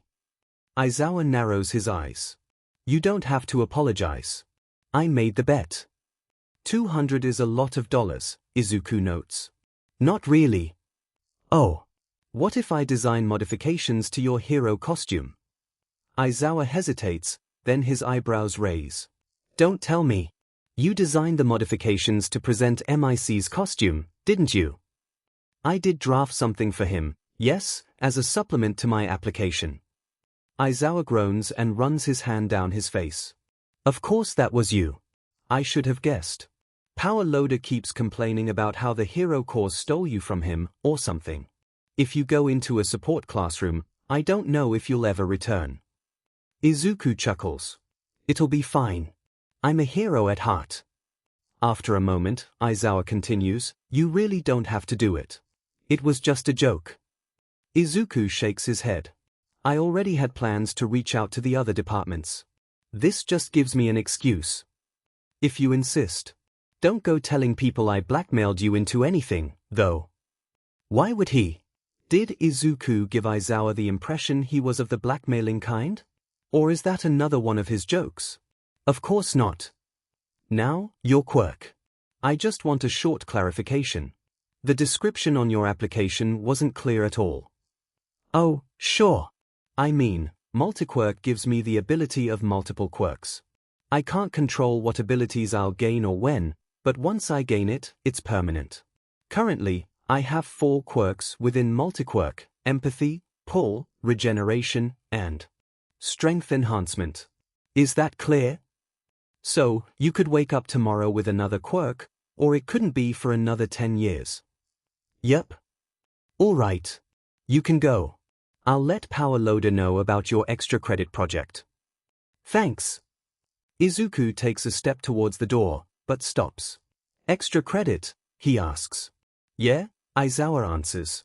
When Aizawa doesn't make a move to clarify further, Izuku says, okay, cool. Thanks, and leaves. That was close. Izuku made way too many mistakes. Okako skips up to Midoriya and Ida as soon as they step into the arena they're using for All Might's supposed battle trials. I love your costumes, guys, she exclaims even before she's gotten the chance to actually form an opinion on either of them. She doesn't need to see them to know she loves them. Ida is wearing a mecha-inspired suit of armor and Midoriya is wearing what looks like just normal street clothes: a maroon knit turtleneck, dark pants, a vest, and leather boots. The only items that don't particularly belong on the street are the knee and elbow pads. Thank you very much, Uraraka-san. Ida announces. I like yours, as well. Okako pouts and pulls at the fabric of her costume. They made it a little too tight. Midoriya frowns. We could probably get someone in the support department to fix that, if you want. Okako waves her hands. No, no. I don't want to put you out of your way or anything, it isn't that big of a deal. Midoriya smiles and shakes his head. It isn't an issue at all, Uraraka-chan. I'm sure at least one support student would be happy to help you. Oh right, Okako begins, eyes widening. We have connections. Midoriya giggles. Yes, we do. Text Wakita-chan later. I will. Wait, she exclaims. Aren't you really good at design, Midoriya? Wakita was saying something like that the other day. Midoriya flushes and turns away a little bit. Not really good. Tell me about your costume. Okako says, leaning forward and giving him her biggest smile. Please? I'm sure it's awesome. Ida clears his throat. If Midoriya-san does not wish to disclose the details of his costume, he is not required to. However, I am curious myself, as it is fairly unconventional in design. Midoriya smiles that sad smile he gets whenever someone says anything nice about him. I really like it. Uraraka insists, not letting him getting away with wherever his mind is going. And Wakita won't stop talking about how the support kids are all gushing over you. Midoriya sighs. All right. I'll tell you. Bottom to top. He sticks his foot out. The boots can magnetize. It isn't super strong, yet, but they can also do this. 2 spikes stick out of his boot, one from the bottom of the sole and one from the tip of the shoe, where his toes go. Wow! Okako exclaims. She crouches down to get a better look. The spikes are roughly 2 inches long, and start at a little less than an inch in diameter until they taper to a sharp but thick point. That looks very dangerous, Midoriya-san, Ida notes. They are for climbing, Midoriya answers, but now Okako is imagining him kicking someone in the head with that. They wouldn't survive. Okako swallows and stands back up. Moving on. Midoriya continues cheerfully, setting his foot back down on the ground after the spikes recede. He pats his pant leg. Feel, he offers. Okako raises an eyebrow. The charcoal, off-black pants have a single stripe of dark green fabric running down the outside of his legs. They look more like dress pants than something a hero would wear, especially with the leather belt. If he took the black knee pads off, Okako could see Midoriya wearing those same pants out to dinner or a job interview. She runs her hand across the fabric and lets out an exclamation of surprise. Ida! Feel this. They are so soft. Ida complies and Midoriya laughs. They look like business pants, right? Midoriya asks. Okako nods as she pulls away. They're actually made from a fabric that's a mix between activewear and leggings. He bends his legs at the knees. Maximum comfort, fashion, and movement. You really thought of everything, Ida says. I just told them to make me a suit of armor and something to protect my exhaust pipes. Midoriya chuckles again. That's fine, too. I'm sort of particular about this stuff. It isn't everybody's thing. Keep going. Okako says, eyes wide. I wanna know everything. Oh, crap, I feel like I should be taking notes. Do you think you could help me with modifications to my costume? Oh! Ida exclaims. That's a great idea, Uraraka-san. I do believe that at the end of this semester, we'll have an opportunity to redesign our costumes. If you'd be willing to assist us, Midoriya-san, we'd very much appreciate it. The students in the support department will be better help, I'm sure, Midoriya answers with that smile that isn't actually a smile. Ida frowns. Okako opens her mouth to argue who cares, we want you, Midoriya, but All Might picks that exact moment to announce the start of the activity. They're doing some sort of heroes versus villains ripoff. Katsuki has played this game hundreds of times before. It isn't anything new, although All Might's rendering is slightly more complicated. Still, someone is the hero and someone is the villain. You use your quirks to win. Katsuki feels pretty good about the entire exercise. He has both experience and a powerful offensive quirk backing him up. The first hero team is. All Might pauses for dramatic effect as he pulls 2 names out of one of the paper bags. Uraraka-chan and Midoriya-kun. Katsuki crosses his arms and smirks. He feels bad for whichever losers have to battle Izuku. And by bad, Katsuki means he doesn't feel anything at all. Whoever they are, they have it coming. And the villain team going against them. Bakugo-kun and Katsuki doesn't even hear who his partner is. Not like it matters, anyway. His F.Ed. 11 years ago. Who left MIC's cage unlocked yesterday? It was Izuku. Katsuki knows it was Izuku because they were both on duty yesterday and Katsuki left first. Izuku-kun, the teacher asks, you were on duty with Katsuki-kun, right? Do you know who left the cage unlocked? It was Izuku, but Izuku doesn't even hesitate before turning to Katsuki, frowning, and saying, I'm sorry, Kachin. Izuku takes a deep breath and turns back to the teacher. It was Kachin, sensei. I left a couple minutes early, so Kachin was supposed to close it. I'm sorry, I should have stayed longer. Izuku bows his head. Bullshit. Katsuki yells, shooting to his feet. Katsuki! The teacher responds. Watch your language and your volume. Sit back down this instance. Katsuki collapses back into his seat, but still growls out, he's lying. The teacher rolls his eyes. I'm not lying, Izuku says, already on the verge of tears. You are. I'm the one who left first. Katsuki, the teacher hisses again. Come out into the hallway with me. Katsuki follows because he has nothing else to do, each of his steps stomps against the thick carpet. The teacher closes the door behind him and lets out a long sigh. Look, Katsuki-kun, I understand you feel bad about letting MIC escape. Izuku-kun let it out. Let me finish, please. Katsuki exhales, but doesn't say anything else. I understand you feel bad, but how do you think Izuku-kun feels now that you've accused him of lying? Katsuki raises an eyebrow. I didn't accuse him of lying, he starts, crossing his arms. He is lying. The teacher rubs the bridge of his nose. Katsuki-kun, you're going to be held responsible for your own actions. That's how the world works. Since you left MIC's cage open. I didn't leave the effing cage open. Katsuki yells, slamming his hands to his sides. Izuku-kun did. Yelling at me isn't going to make me believe you. It's in that moment that Katsuki realizes for the first time. They aren't going to believe him. It won't matter what he does or what he says because they aren't going to believe him. They already believe Izuku's lies. All because of a effing pet cuckoo bird named after present MIC. Tsubasa collapses to the ground, panting. Izuku-kun wins again? What is this, time 6? 7? 8. Izuku corrects casually. The game isn't fun anymore. Tsubasa whines, fluttering his wings against the ground. It's only fun if we have a chance. Katsuki huffs out and crosses his arms. He steps up to Izuku and stares him down. Are you cheating? He asks. Katsuki may not know of a way to cheat in tag, but if anyone is capable of it, it would be Izuku. Izuku just smiles up at him. No, Kachin. Why would I cheat? Katsuki glowers and doesn't quite believe him. But, then again, Katsuki doesn't quite believe anything Izuku says, anymore.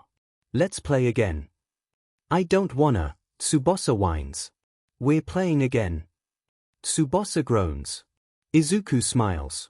It takes Katsuki 3 more games to figure out how Izuku essentially quirkless, unathletic, the smallest of the class keeps effing winning. Distractions. That's it. Izuku takes a step one way, but runs the other. He looks to the left, but jogs to the right. He warns Katsuki about something in his way when there isn't anything. He tells Katsuki to stop because he's twisted his ankle, but when Katsuki does, Izuku reaches forward and effing tags him. Distractions. Lies. KHN, Tsubasa groans. That makes 10 or something. We obviously can't win. Katsuki ignores him and grabs Izuku by his collar. You're cheating, he hisses through clenched teeth. Izuku just blinks up at him, unfazed. Am I, Kachin? Yeah, you fucker. You do this, he waves his free hand in the air this sheet. Izuku smiles up at him and says like Katsuki's teachers do whenever he can't find the right words. It's okay, Kachin, take your time. Katsuki throws Izuku on the ground and Izuku's smile fades. Tsubasa lets out a shriek and scurries away. You lie. That's cheating. And cheaters don't win, that's what sensei always says. Izuku stands up slowly. When his eyes find Katsuki's, Katsuki has to take a step back at what he sees there. Are you telling me I can't win? Izuku asks, voice unusually flat. Katsuki swallows. Why yeah? Izuku frowns. The problem is, Kachin. He takes a step forward. I can't lose. Katsuki believes him. Even if it's the last thing Katsuki believes from Izuku. Present day. We need to come up with a plan, the suit of armor says as he paces around the fake bomb. Midoriya-san's quirk, pull, will be able to greatly assist him in obtaining the bomb. And Uraraka-san's anti-gravity is a good counter to my own speed. Katsuki leans against the wall and inspects his nails. There isn't any point, Katsuki states. Izuku is going to win. The medieval cosplayer frowns. The heroes definitely have the advantage. My quirk would be better suited for offense. However, there isn't any point in giving up now. You're not understanding me, Sonic, Katsuki hisses. Izuku can't lose. He literally can't. He doesn't even need a quirk to win. The fact that he has 2 or 3 or however many the F he has by now just means that he can win better. Katsuki's partner blinks in disbelief for a moment before adjusting his glasses. Apologies, Bakugo-san, I am not understanding you. What do you mean by Midoriya-san can't lose? Katsuki screams through gritted teeth and slams his fist against the wall. I've been saying the same thing over and over again, fast and idiotic. Izuku can't lose. He never has. He never will. It's just a fact of life. The two-legged car opens his mouth like he's waiting for someone to stick a hook in there and effing reel him in. You really believe that, he finally says.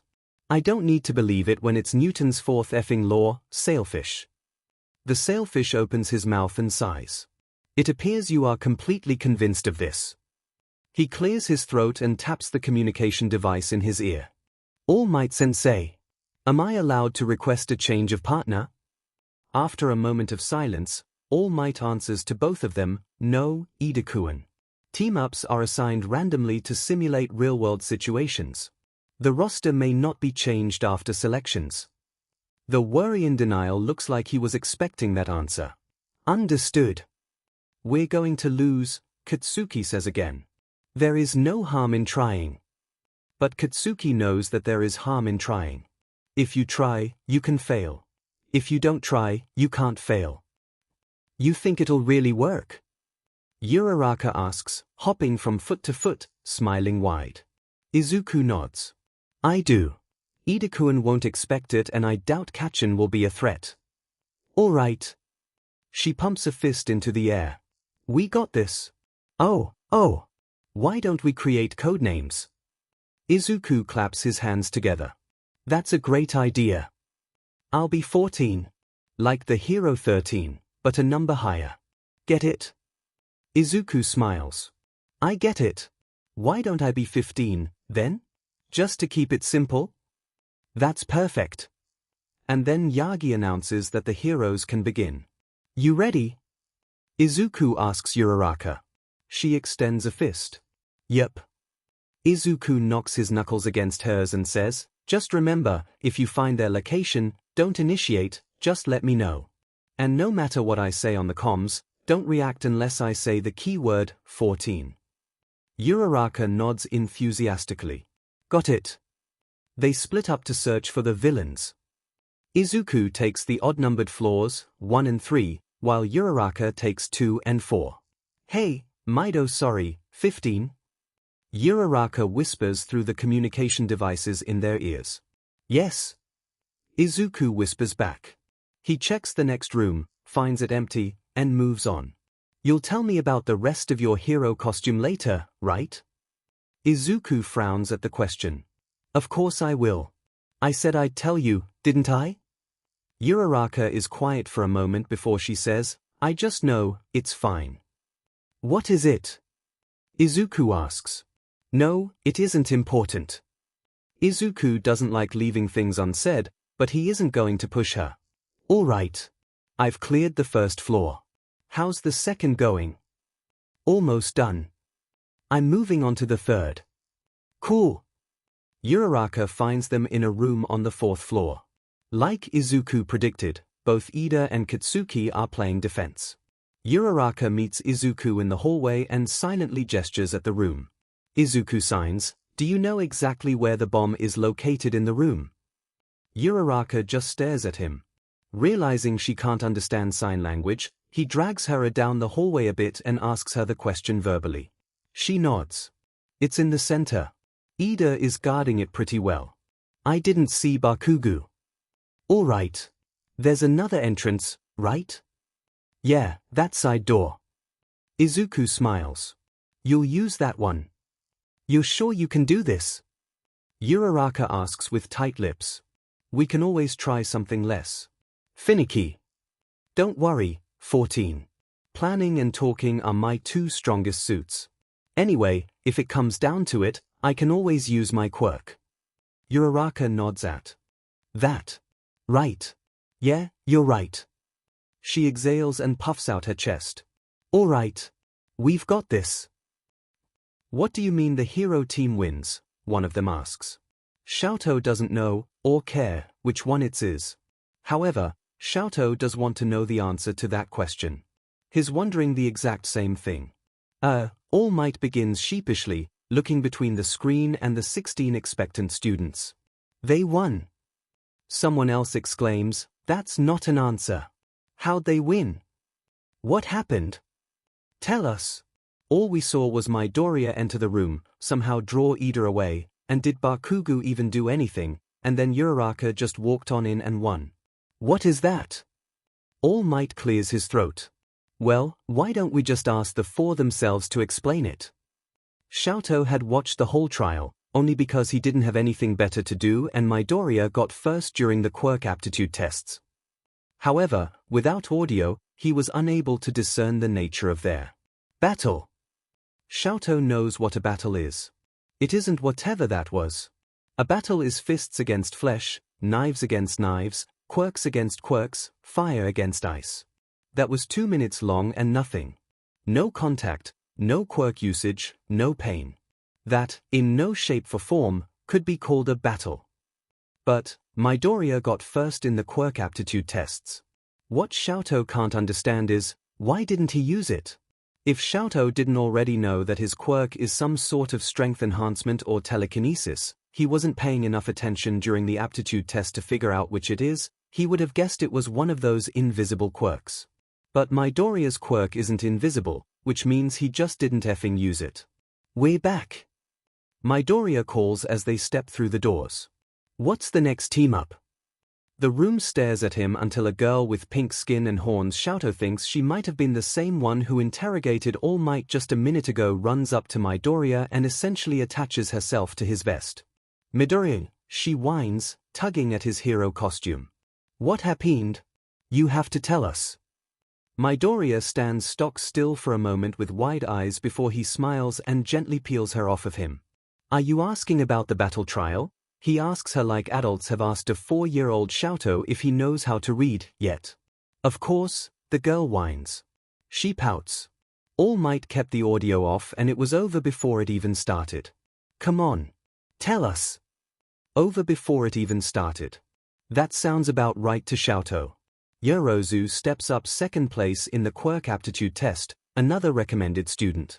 Would just like an account of what went down, she asks, much more reserved than the previous student. Midoriya nods and smiles. He turns to one of the students next to him. Ida-kun? Would you like to take it? He straightens his back and takes off his helmet. I'll do my best, Midoriya-san.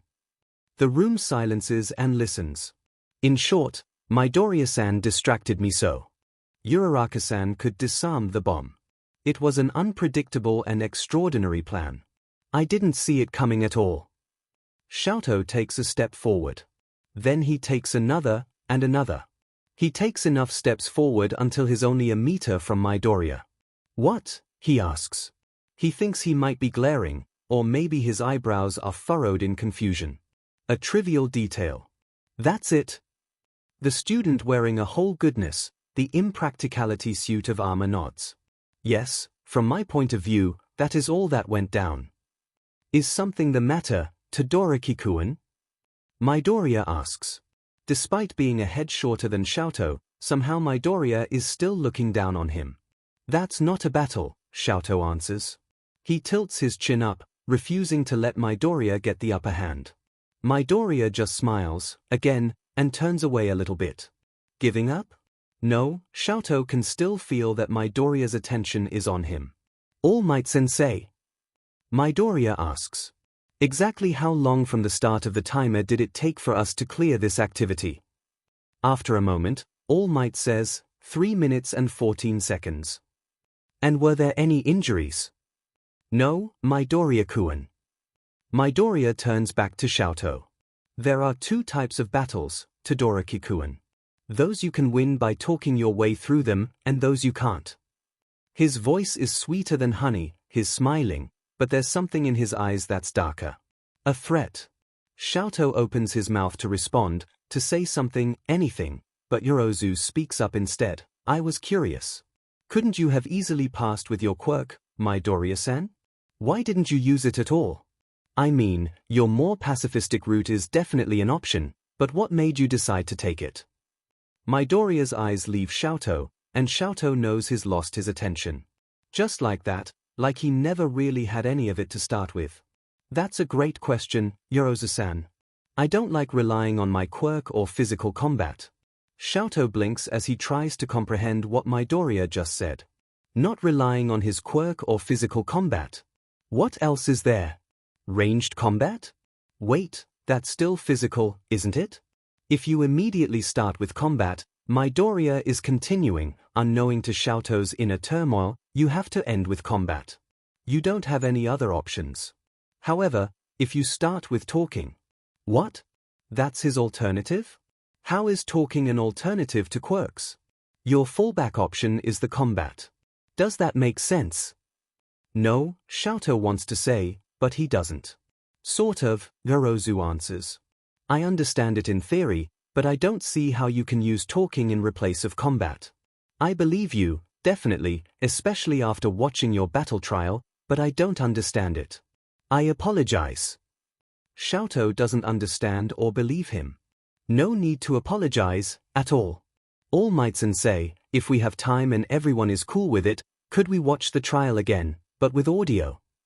That's a great idea, Midoriya-kun. We can check after everyone else has completed. Now, let's start the next trial. All Might announces. Shoto finishes his battle in 62 seconds and with his quirk. No, he isn't proving a point or trying to spite anyone. But when he comes back and Midoriya smiles and congratulates him, maybe then Shoto starts trying to prove a point and spite him. When they've all finished, it's the girl with horns who brings it up, again. All Might Sensei. Can we watch Midoriya's trial, now? Out of curiosity, Midoriya begins, raising an eyebrow at the girl. When exactly did I become Midori? Just now. Well, like 2 hours ago, since the trials have taken a long time, but it was definitely recent. Midoriya nods. Good to know, I suppose. All Might checks his watch. Is anyone opposed to this? When no one says anything he continues, Uraraka-chan. Ida-kun? Bakugo-kun? Go for it. Midoriya's partner exclaims.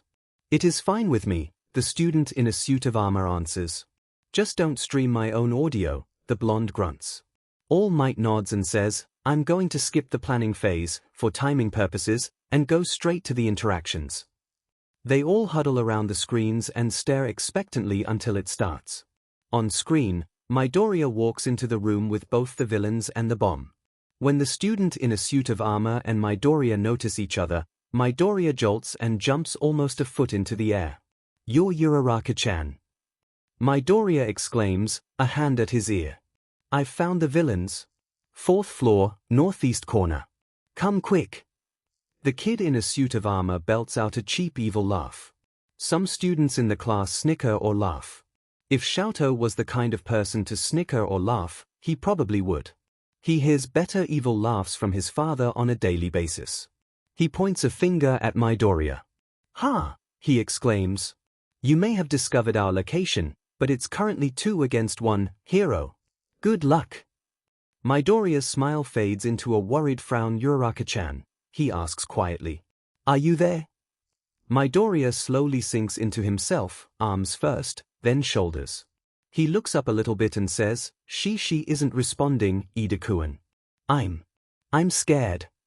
The kid in a suit Ida takes a step forward. "Wait," Yorozu says. "Can you pause it, All Might? Do we have time to analyze this?"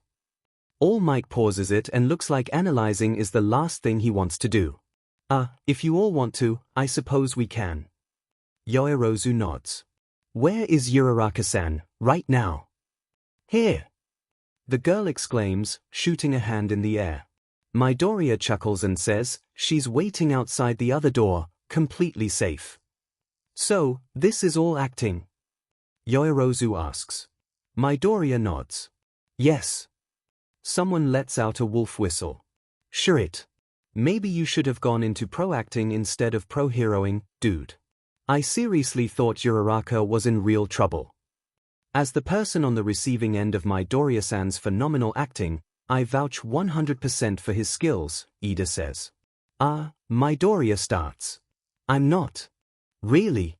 His partner slaps the back of his head playfully. "Stop underselling yourself, Midori," she exclaims with a pout. "Acting, here? That's all it took?" After a moment, All Might starts it back up again. Ida says, "I'm sure she's fine, Midoriya-san. Your communication devices may just be malfunctioning."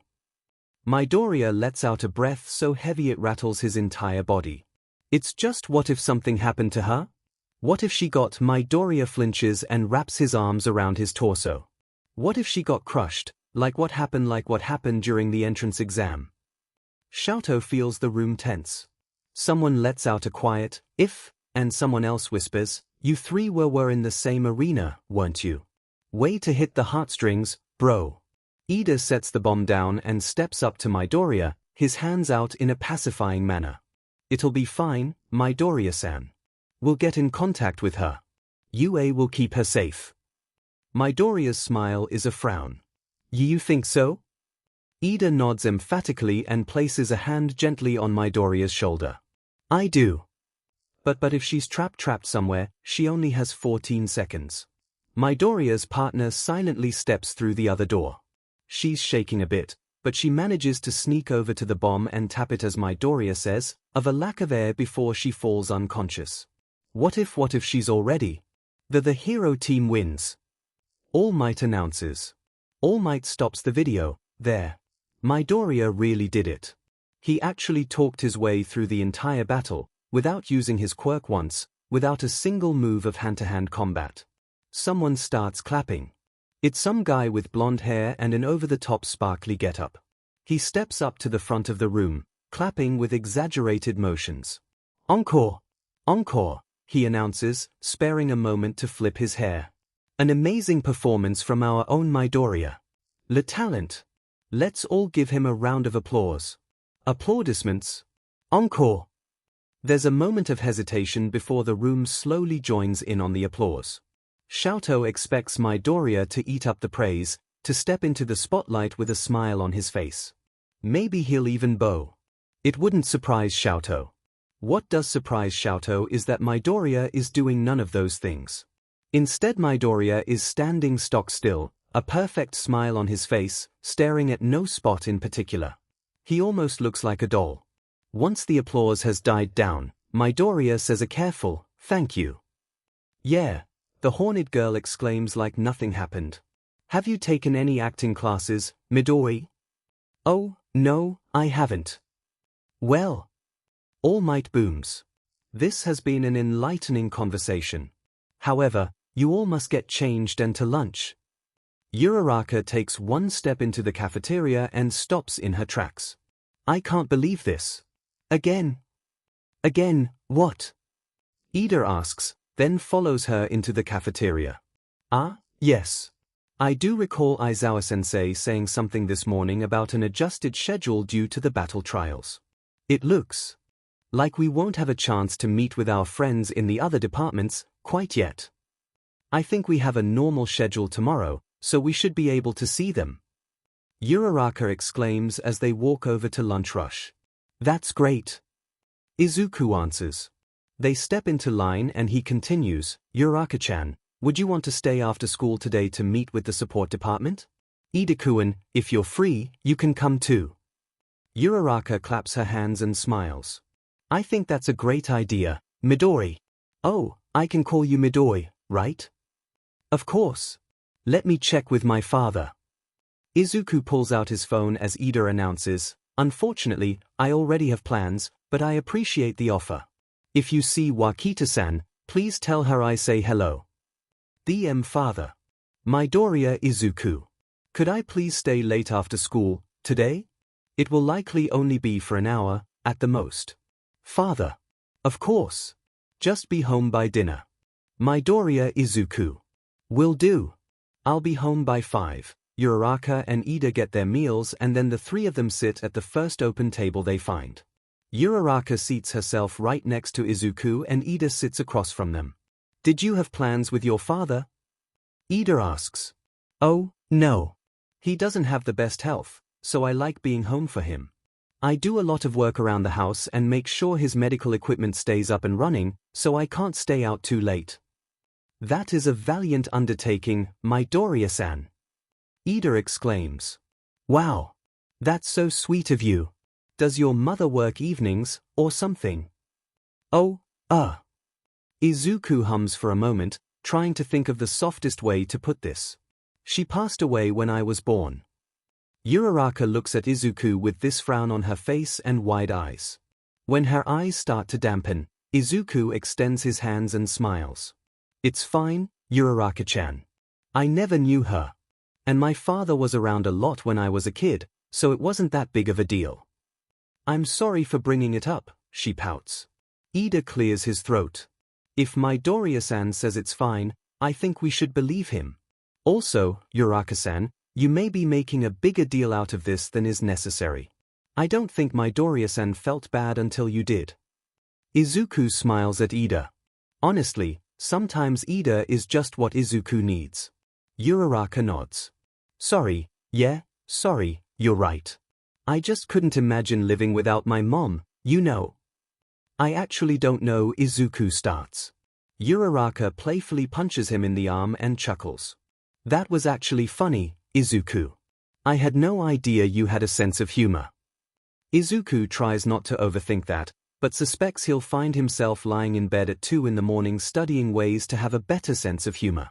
Ida lets out a contagious, barking laugh and soon all three of them are laughing. After they've settled down, Ida asks, if you haven't had any acting training, Midoriya-san, how did you learn to act so well? Truthfully, Izuku is acting all the time right now, an hour ago, an hour in the future. He's acted all his life and he'll continue acting until he dies. Depending on how everything works out, he might even continue acting after that. But Izuku can't just tell Ida that, so instead he says, my father's sort of a film nerd. I've been watching movies since I was a child. I probably just ended up picking up some things. Ida nods like he accepts that answer. Uraraka says, you were able to learn acting just by watching movies? That's so cool. If you watched, like, a martial arts film, could you learn martial arts, too? Izuku hums for a moment, like he's seriously considering the proposal, before he answers, most films involving combat are highly choreographed, so I think I'd need a more accurate example. Now, if I watched enough real fights, I might pick up a couple skills. Uraraka smiles. That's super cool, Midori. I agree. On a slightly different note, I had never considered communication to be an important skills for heroes before this, outside of interacting with the press, of course, Ida says with his hand on his chin.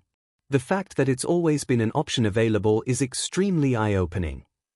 Uraraka claps her hands. You're right. You know how, like, some hero fights end with people getting hurt, even innocent civilians get hurt, sometimes. If heroes were to just talk to the villains instead of going straight to the She punches the air a couple times and makes dramatic sound effects. Maybe everyone could be a little safer. Well, Izuku starts slowly. He's spoken too soon. He fixes a smile over the worry that had started encroaching on his face. I think that's a great idea. Yeah.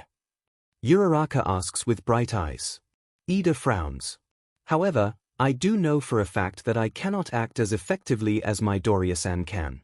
Either that would not be an option for me, or I would need additional training before I could execute that plan of action successfully. Izuku silently lets out a breath. That is exactly the point he had wanted to, but had been unable to make. Ah! You're right! Uraraka exclaims. Izuku clears his throat, sits up straighter, and turns his body so he's facing both of them, casually gathering both of their attention. Words are powerful, he starts, moving his hands with his syllables for emphasis. They can do just as much, if not more, harm as help. It's a careful sort of teeter-totter. Just as easily as you could talk a villain down from killing a hostage, you could talk them up to killing themselves, as well. Uraraka and Ida both sit up straighter. But, you face this same danger with using quirks, as well. Words are just another type of tool. You yourself choose to either use them for good or bad. Ida adjusts his glasses. You are extremely wise, Midoriya-san. Izuku flinches. This is just my opinion, of course. I could get you a paper to back it up, if you... Midori! Uraraka exclaims with a pout. You're, underselling? Yourself again. Demeaning, might be the word you're looking for, Uraraka-san, Ida says. Uraraka snaps her fingers. Yes. Demeaning. You don't have to do that whenever someone says something good about you. We're saying good things about you because they're true, Midori. It really isn't that big of a...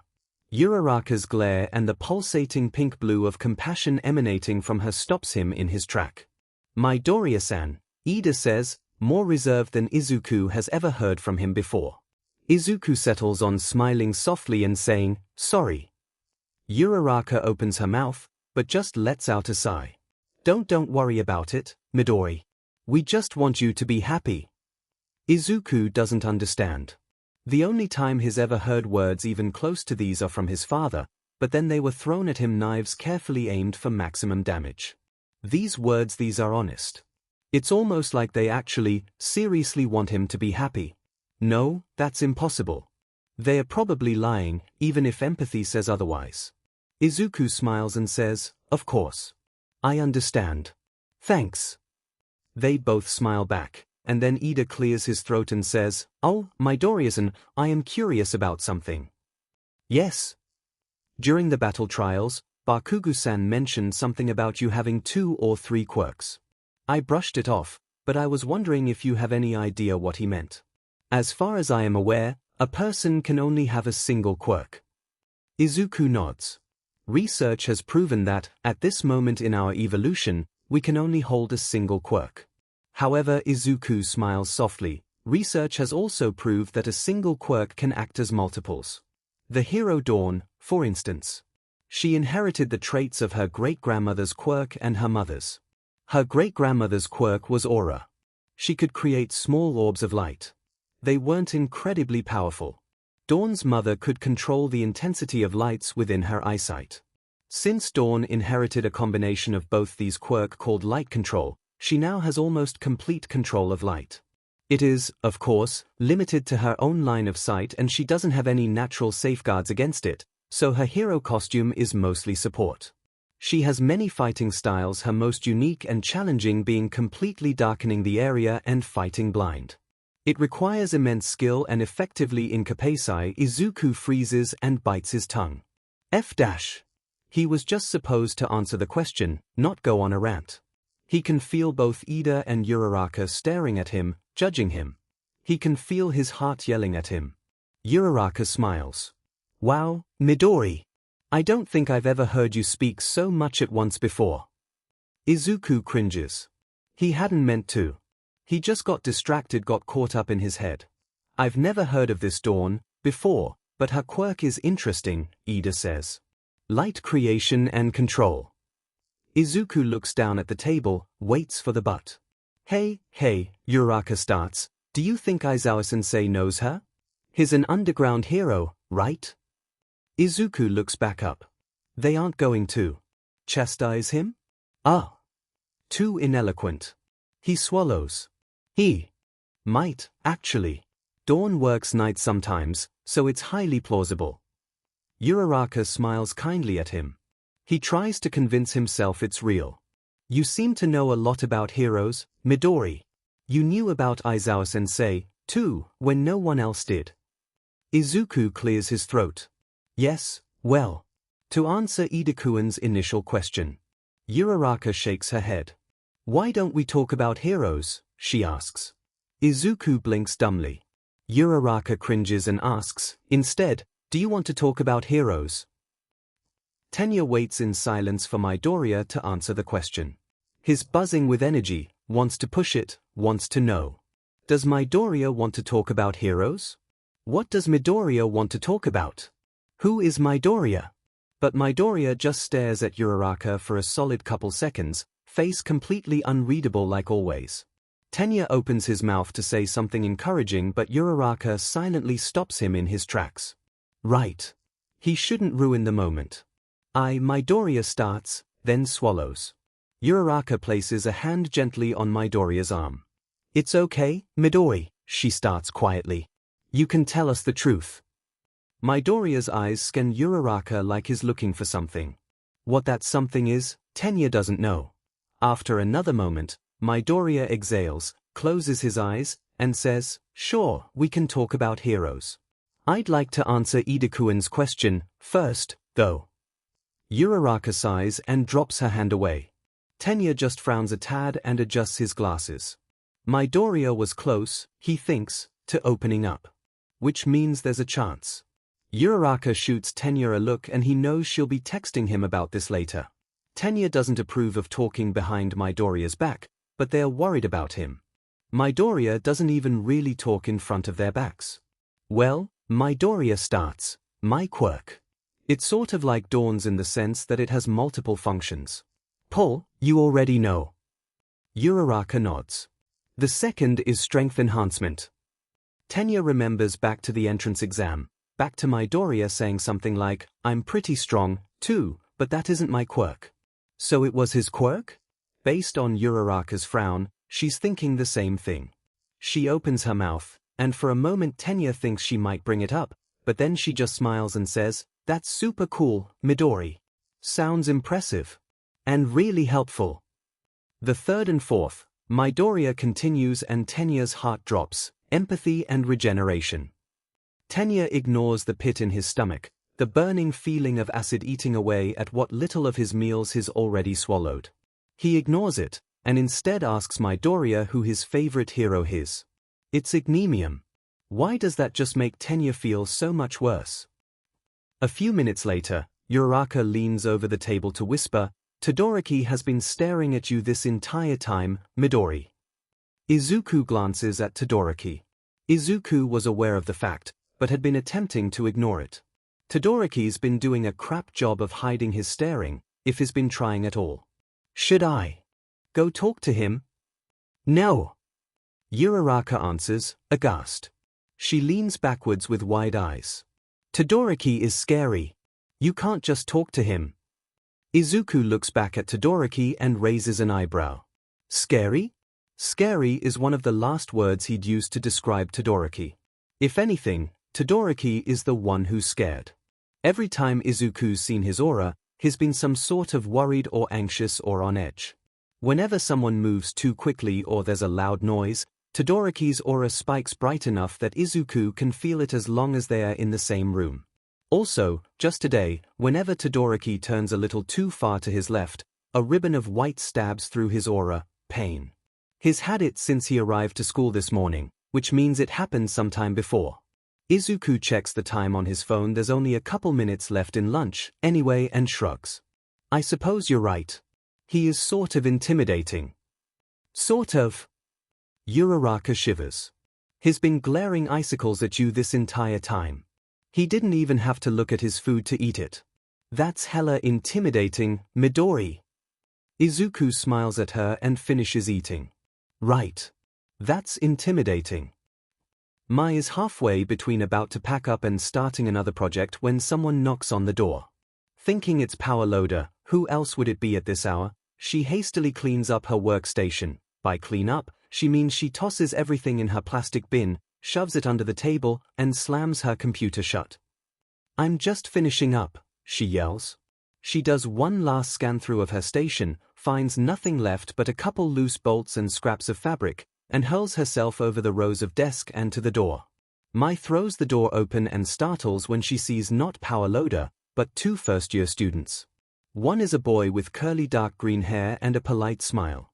Izuku, she exclaims, grabbing him by his wrist and pulling him through the door. I wasn't expecting you, but this is perfect. We have so much to talk about. Your costume. Present MIC's actually. Wait, that isn't my project, that Eraser Dude's project. The fact that you aren't in support. Izuku doesn't resist as she leads him to her station and drops him off indelicately on a stool. Ah. I'm Hatsu Mai. I'm sure Ori has told you all about me. Oh, here. She turns in circles aimlessly until she finds another stool. She drags it next to Izuku with a little too much force. You can sit here. Thanks, the girl says with a weak smile. She sits down awkwardly, partially hiding herself behind Izuku. I'm Midoriya Izuku, although it sounds like you already knew that, Izuku begins, extending his hand. Mai shakes his hand enthusiastically. This is Uraraka Okiko-chan. It's a pleasure to meet you, Mai-chan. Mai brightens at the use of her given name and slides over to Okiko. Ori told me about you too, Okiko. Mai says, shaking her hand. All three of you are sort of famous, especially you, Izuku. Mai drops Okiko's hand and lunges over to her computer in 3 long steps. How do you like your costume? Mai asks him, already pulling up a blank document to take notes. She doesn't particularly need it, seeing as she keeps most information in her head, but Power Loader said it's best for documentation purposes to write stuff down. Mai's fingers dance across the keys without clicking any of them, energy needing to go somewhere. It's great. Izuku answers. The magnets in the shoes could be stronger. Mai writes that down, of course, but I was expecting that. Strong magnets are fairly expensive. Mai frowns. Not necessarily. The harder part is figuring out a mechanism to turn them off and on and somehow integrating them into the bottom of your boots. Mai drones off to pull up the shared folder of the first-year costume schematics all the support students have access to. She stares at Izuku's, pondering the challenge for a couple seconds before he interrupts her. Actually, Mai-chan, we're here for a different reason. Oh? She asks, eyes widening with intrigue. She turns to them and leans forward. What's that? Ori did tell you I'm the engineering lead, after you the design lead, for Eraser Dude's costume, right? Ah, she didn't, actually. We were wondering if the support department could make some modifications to Uraraka-chan's costume. Izuku leans to the side so Mai can see Okiko. Okiko takes a deep breath. Yeah. Well, it isn't super important, but the costume I got is a lot more form-fitting than I'm comfortable with. What I wanted is something more like a spacesuit, if that makes sense. Mai nods enthusiastically. Yeah, totally. We can definitely do that. Isoshi is my class's resident fashion and runway specialist, his words. I'm sure he'd love to help. Okiko smiles and claps her hands together. Really? That's awesome. I'd be so happy. Mai smiles at her and says, Isoshi is actually the one who designed and crafted your vest and jacket, Izuku. Really? He asks. Did they have support students come in before the semester started, or did he do it all the first day? A bit of both. There were optional workshop days over break we could attend. I, of course, went to all of them. Mai puffs out her chest and smiles wide. Which means I got to work on all of your hero costumes. Bow down to me as you don the babies I birthed with my own 2 hands. She lets out a haughty laugh. After a moment, Izuku joins in, and a moment after that, so does Okiko. Once they've finished, Mai dramatically wipes tears from her eyes and says, Now, I can either give you Isoshi's number or talk to him myself, Okako. Which would you prefer? If you're willing to ask him, that would be great, she answers. Now. Mai steps up on top of her own stool and crouches on it. She places her elbows on her knees, her chin in her hands, and leans forward to make eye contact with Izuku. Izuku, let's talk about our project. Izuku smiles up at her, not intimidated at all. Good. Some people are, which isn't good. Mai would be properly disappointed if he were. I can only stay until 5, and I'd like to show Uraraka-chan my hero costume before I leave, but for now I can email you my rough design and we go over that for a bit, he says. Mai smirks. Awesome. They spend an hour talking about Aizawa-sensei's project, using words Okako doesn't understand but sort of recognizes, and complicated diagrams she can't really wrap her head around. Okako does, however, come out of it with the knowledge that they are planning on making his goggles more protective and getting Wakita to program some sort of fancy screen for them. Oh. And they're going to do something to his suit, while keeping it lightweight and casual. They said lightweight and casual a lot. Midori finally convinces Mai that they'll have ample time to design later. Okako thinks Mai is going to find them during lunch tomorrow, but she isn't positive. It's all a blur, and Mai goes with them to the locker rooms, where their hero costumes are being stored. Mai walks up to locker number 18 without hesitation and opens it up. Mai-chan. Midori starts, a small pout on his face. Why do you know my seat number? Mai just lets out a laugh. Why wouldn't I, Izuku? Well, here it is, the rumored costume that isn't a costume. Made 50% by Isoshi and me, and the other 50% by a professional. He isn't important, though. Mai starts laying out the costume piece by piece, side by side. What are we doing? Just an unboxing? Oh, welcome to UA's support channel, in which I, Mai, and my trusty assistants, Izuku and Okako, unbox and analyze various students' costumes. Now, let's start with Izuku's costume himself. Izuku, would you like to take the lead? Mai announces the entire bit like she's actually being recorded and then passes an invisible microphone over to Midori, who takes it with deft hands. Why yes, Mai-chan, I would love to. In our previous video, we covered my boots and pants. Midori points at the two items with his non-invisible microphone holding hand. However, we have yet to see the belt. Mai claps her hands a couple times. The belt? Of course. Mai picks it up.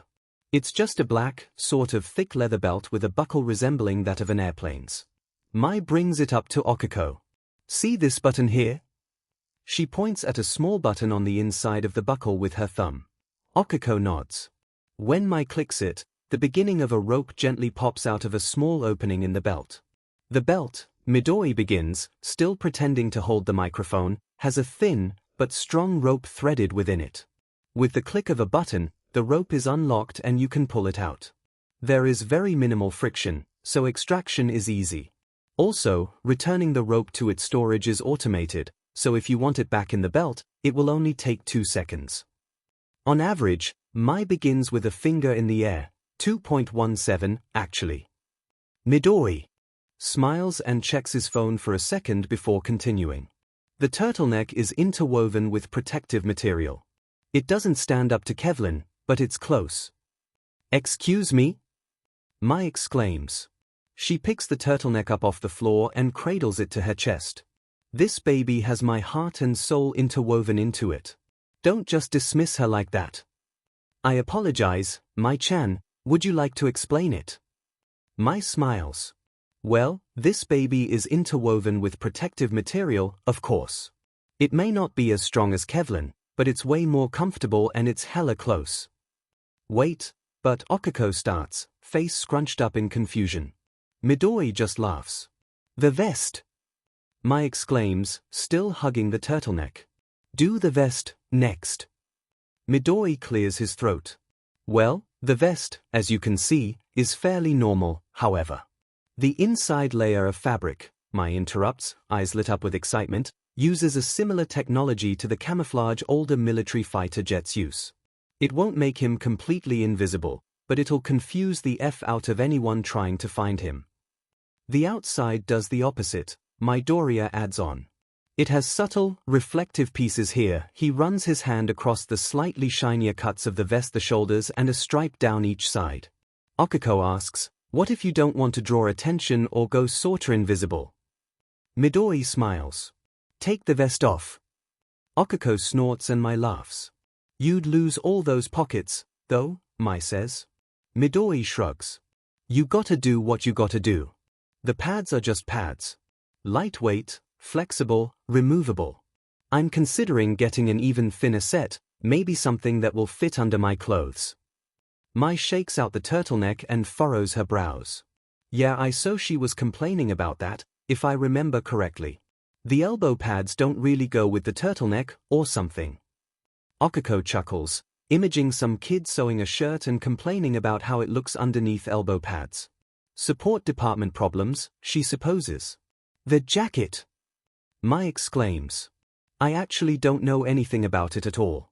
I saw she wouldn't let me touch it." Midori reaches into the locker and takes out an item Okuko hadn't realized was left, a dark suit jacket by the hanger. "It's just a jacket," he says with a shrug. Mai frowns and carefully places the turtleneck back onto the ground. "Just a jacket," she mocks. "I saw she spent 3 entire days making that, beach. It isn't just a jacket. Give it here." For a moment, Midori looks like he's going to put it back into the locker, but then Okuko makes eye contact with him. She tries to convey, through her entire being, silently, that "you told me you'd tell me about your costume." Midori smiles at her, takes off his UA jacket, and puts on his costume jacket. It fits him perfectly. It's almost more like he was born for the jacket than the jacket sewn for him. "It isn't too special," he starts, spinning in a slow circle so they can see all sides. "Even like this with his gray, school uniform underneath it, he looks sharp enough to be All Might's lawyer himself." Midori runs his fingers through his hair and Mai gasps. "Izuku, that's illegal. I may be gay as F, but you should not legally be allowed to wear that jacket without a warrant or something," Mai says, covering her eyes with her hand and peering in between her fingers. "Take it off this instant." Midori raises an eyebrow but compiles. Okuko blushes. "It's made out of a similar protective material as the turtleneck," Midori explains as he hangs it back up, "and the entire piece is semi-reflective. It's definitely supposed to be eye-catching." "Well, you caught my eyes," Mai notes. Okuko tries not to choke on her next breath. Midori just smiles. "I'm happy to know it works. It has hidden pockets, within the sleeves and the torso and the back, as well." "Is that everything?" Okuko asks, looking at the pieces on the ground instead of at Mai or Midori. "I mean, I have gloves, too, but they are just gloves. They have some extra grip on palms and you can use them on a touchscreen, but that's it." Midori checks his phone. "Oh, it's almost 5, I need to be heading out." Mai pouts. "Already?" "It's been 2 hours, Mai-chan." Midori smiles. "It was fun hanging out with both of you. Thanks." DM Ida Tenya. Uraraka Okuko. Bleak. Ida IDK what to do. Like Midori is so nice and sweet but. Ida Tenya. I don't think there's anything for us to do. Uraraka Okuko. He lied about the thing at the arena, remember? Ida Tenya. Yes. Uraraka Okuko. Bleaker. Ida Tenya. Do you want to talk to him about it? Uraraka Okuko. No. We've only really known him for a couple days really. Maybe he'll open up? Ida Tenya. Maybe he will. Uraraka Okuko. It could just be that he isn't super comfy with us yet. IDK. Ida Tenya. That is a reasonable hypothesis. Uraraka Okuko. HLH maybe. Like he's so nice and he sacrificed himself for me during the exam and I think he's a really good guy. Ida Tenya. I do agree with you. Despite his flaws, Midoriya has always, in the general scheme of things, done what is good. Or, at least, that is what I would like to think. Uraraka Okuko. The battle trials were a little. But he just did that to make sure we won. Ida Tenya. Yes, his methods were unique, but he succeeded. Uraraka Okuko. I just hope he'll be alright. Ida Tenya. Me too.